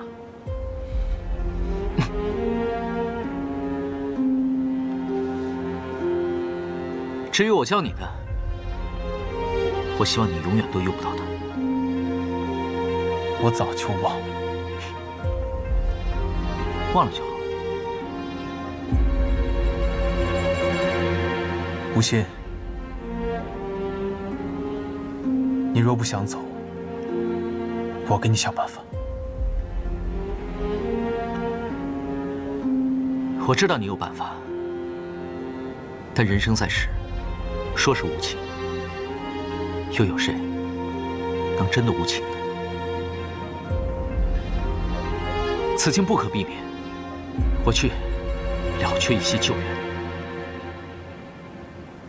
了了之后呢？再之后，重回江湖，与你们结伴而行。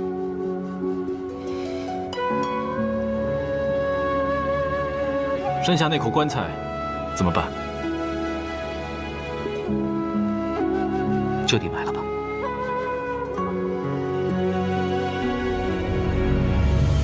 我欲乘风向北行，雪落轩辕大肉席。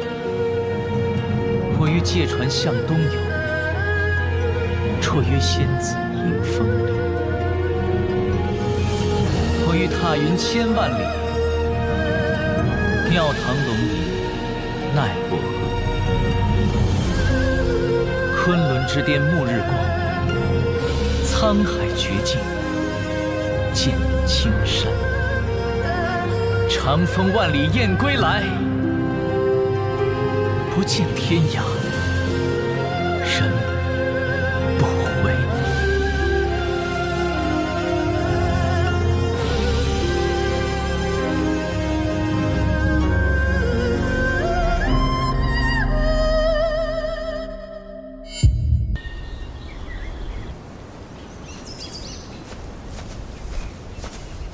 咱们这是要去哪儿啊？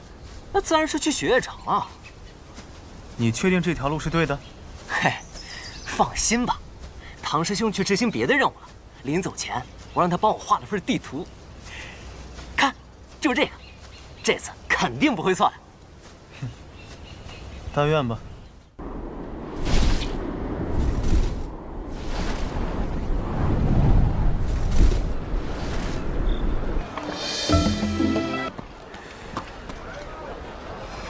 萧瑟，我就要去闯登天阁了，你不给我点鼓励就算了，你还臭着一张脸，你想什么呢？你还好意思说呀？这次来雪月城走错3次，多走了1个多月，就为了那500两，要不然连本带利，算你800两。啊？哎呀，我得去闯登天阁了，祝我好运啊！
江南霹雳堂，雷家、雷无节前来拜阁。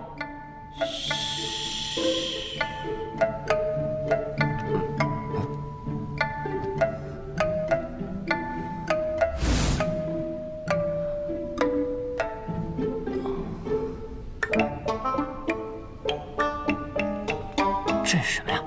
哎呀，你没事吧？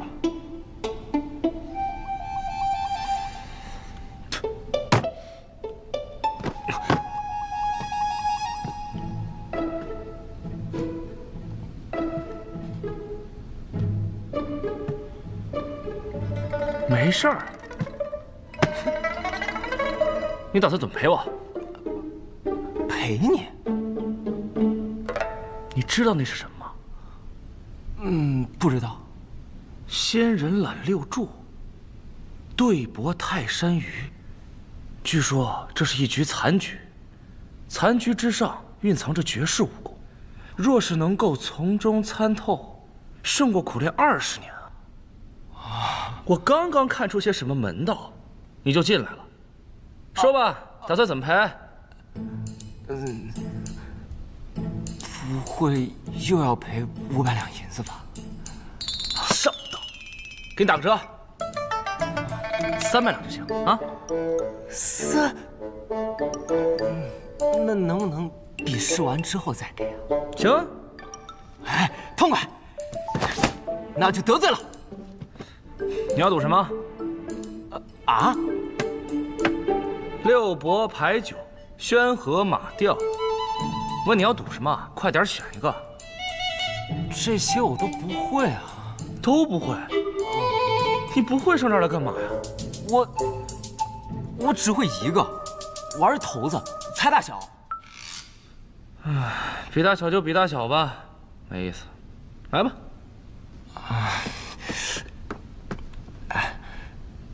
当真不能比我啊？不能。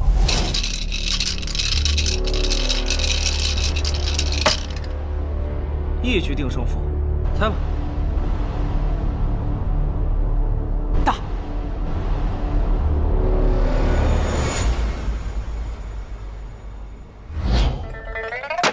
3-3-1，小的不能再小了，输了。你是最不占优势的一个。有些事嘛，总得去争一争，不试一下又怎么知道结果？若是争不到，你会死。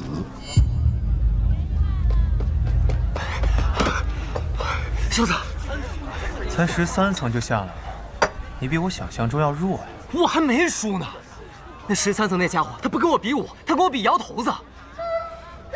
你赌术比我高，教教我呗。教你可以，但是得加钱。多少？加300，一共800。行。你遇到的应该是雪月城尹落霞的弟子。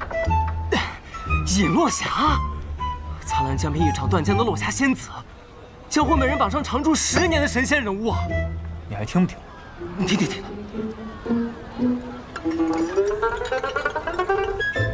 尹落霞生性好赌，曾与枪仙司空长风连赌3场，均落败，后被迫加入雪月城担任长老。据说他入了雪月城之后，他只收了1个弟子，跟他一样视赌如命。跟我说说他怎么跟你赌的？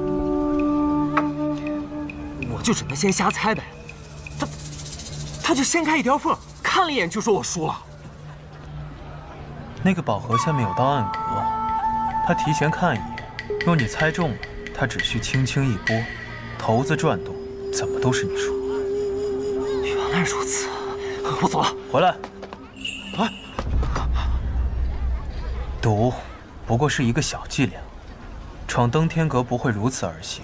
你若想赢，还得靠你最擅长的事情。我最擅长什么？揍他。我明白了。站开，站开！我有个朋友说，这赌其实就是靠小伎俩。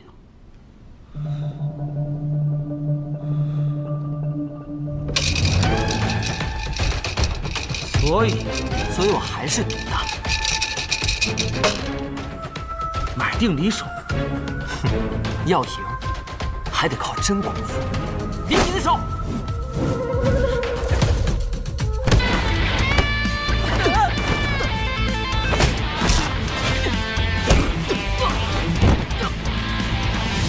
！116，8点，是13点，大的不能再大了。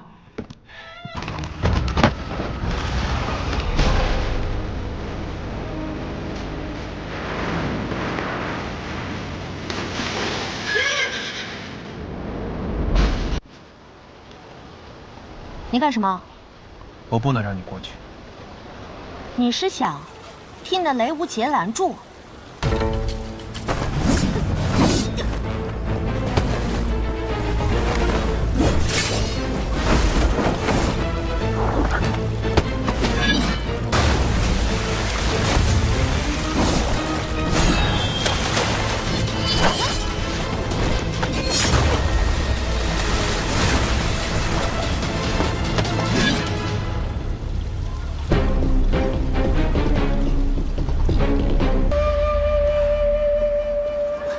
小子，钱老师姐，你怎么又下来了？我刚跟大师兄打完，他让我下来先休息，明儿再去。这么听来，你还赢了？惭愧，惭愧。雷无劫，你这3脚猫的功夫怎么可能赢得过大师兄嘛？定然是他放水了，是不是？怎么会呢？大师兄说他全力以赴了的。这次先放你一马，等你入了门，我再好好跟你比试比试。不说了，先走了。行吧，就听你大师兄的话。正好我也累了，马上带你去喝一杯。哎，行。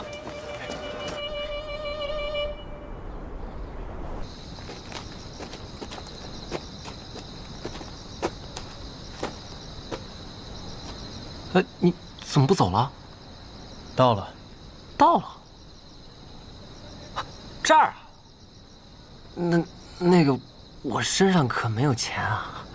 放心吧，今晚的酒不用钱。啊？用缘分。用缘分？用缘分喝酒。东归东归，东面有君子，待客而归。你在那儿嘀嘀咕咕什么呢？这酒肆连老板都没有。这不就在那儿睡着呢？啊！这是酒肆老板？哪有酒肆老板把自己给喝醉了的？这点小酒，还喝到屋顶上去了。不过是瞎情而已。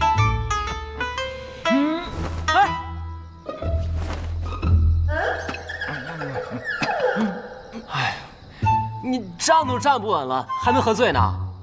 酒不醉人人自醉。我这位小兄弟想求饮一杯，不知今晚可有缘分？一醉年年今夜月，这酒与你们今夜有缘。既然有缘，此刻便求饮一杯。莫急，还差最后一抹月光。玉梦清虚贵此飘，一杯浊酒向天邀。何人能爱今宵月？夜上楼头弄玉箫。喝吧，这是最好的风花雪月。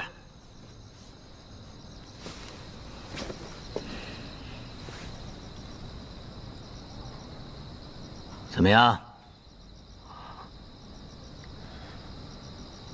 疏凉如风，柔美如花，寂静如雪，畅凉如月。好酒能品一味，碉楼小筑的秋露白号称能品3味，我这酒能品4味否？在我看来，人间百味也不过如此了。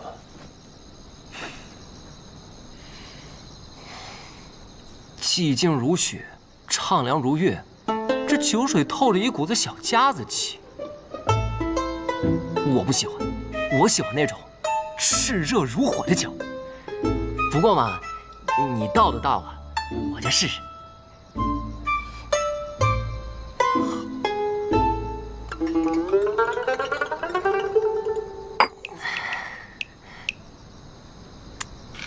这酒。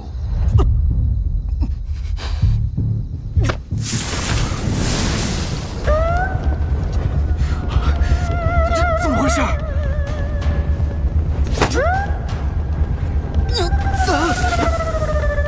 感觉如何？你到底是谁？这又是什么酒？我是一个酒肆的老板，这是我的风花雪月。我现在问你，这第2碗，你还要不要喝？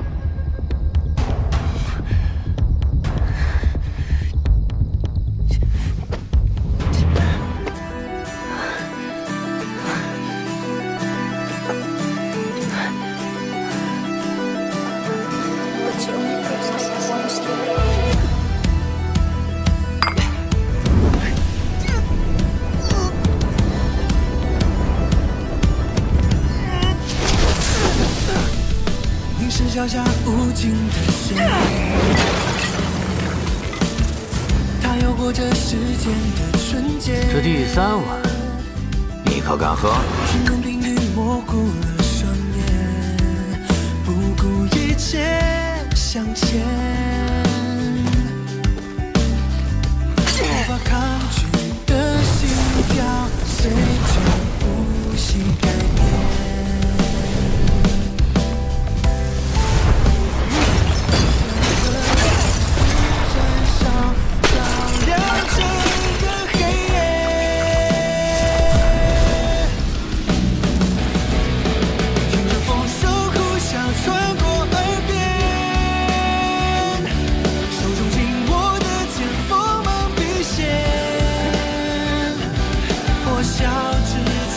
4碗，你还要不要喝？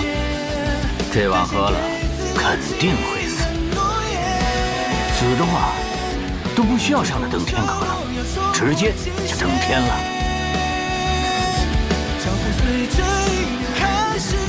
给我！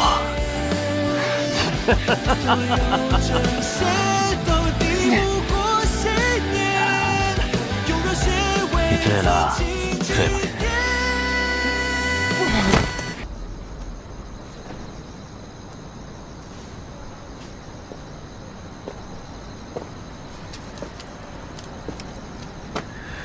他的火灼之术已经突破了第3重境界。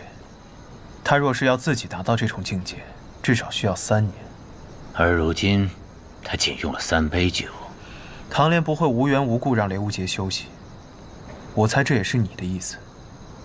你就是雪月城大城主，酒仙百里东君。以这小子的资质，最多到14层，15层那位他打不过他。15层的应该是守阁长老，雪月城的长老。有什么好猜的？明天不就知道了？也对。这酒馆送给你了，我先走了。前辈要去哪儿？寻酒坊。前辈能酿出风花雪月这样的绝品，还需要什么酒坊？孟婆汤。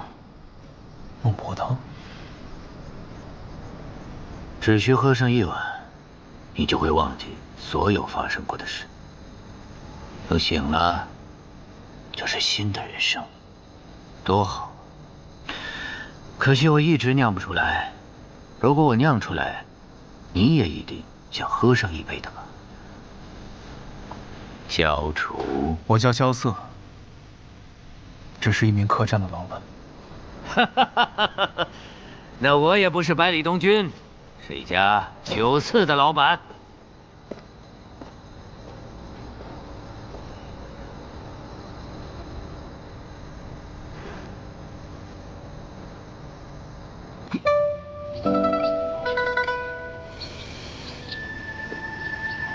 小安，萧子，哎，那老板人呢？走了，寻酒坊去了。寻酒坊？他到底是什么人啊？你管那么多干嘛？人家助你连开3门火灼之术，你只需要记得他是一个高人，也是一个好人就够了。哎，说得对，走，闯登那阁去。哎，吃个早饭再去吧。哎，也对，吃饱了才有力气嘛。走，走，吃早饭去。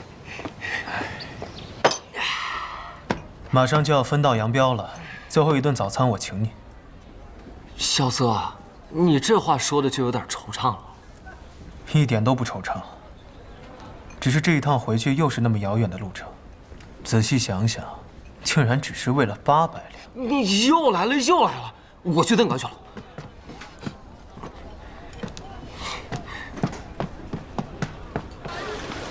雷家宝，雷轰座下弟子雷无节，问见雪月城，求见雪月剑仙李寒衣。是，求见李寒衣。雷家宝，雷轰座下弟子雷无节，问见雪月城，求见雪月剑仙李寒衣。爹。雷家宝，雷轰座下弟子雷无节，问见雪月城，求见雪月剑仙李寒衣。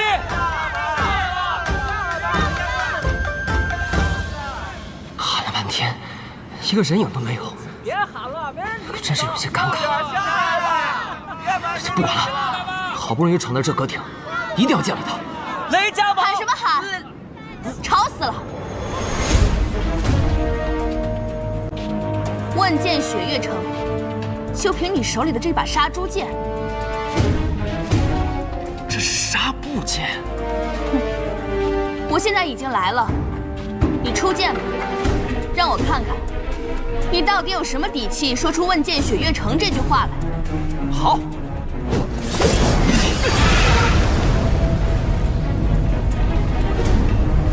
这种杂耍，也拿出来丢人现眼。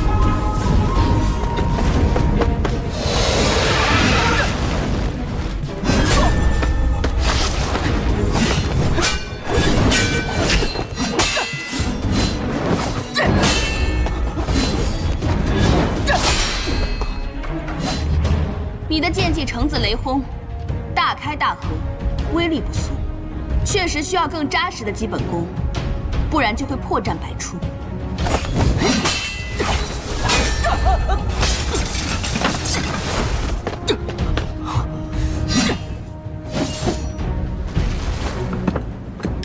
听说你学习了雷家的无方拳，还向天外天的少宗主学了另外一套拳术，再加上火灼术，2套拳法，1门秘术，你有多少心思可以放在席剑上？雷轰那个混蛋，就是这么教你的吗？师傅说了，行走江湖，艺多不压身。一派胡言！行走江湖，一人一剑，足矣。看好！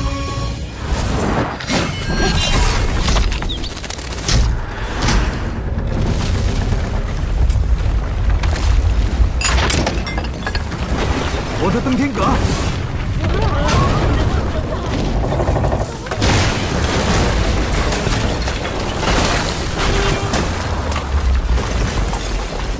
李寒一，你这个混蛋！混蛋！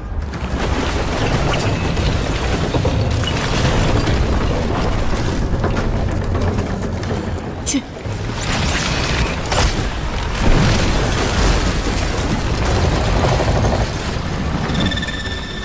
这就是剑仙一剑的威力。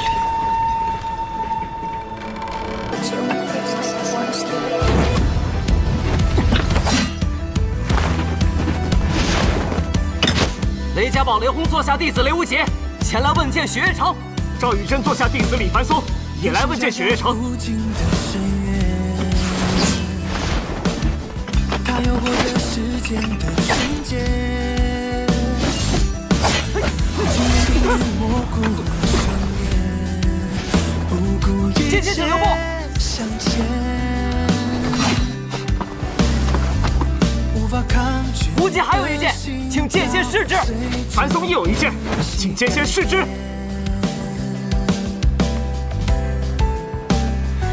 下一刻开始燃烧，照亮整个黑夜。剑名烈火轰雷。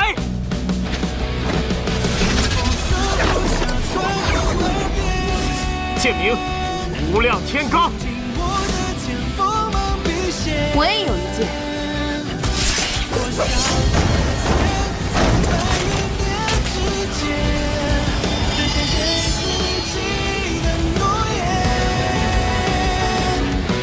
风声，我要冲破极限，脚步随着音乐开始改变，所有这些都抵不过信念，用热血为曾经祭奠。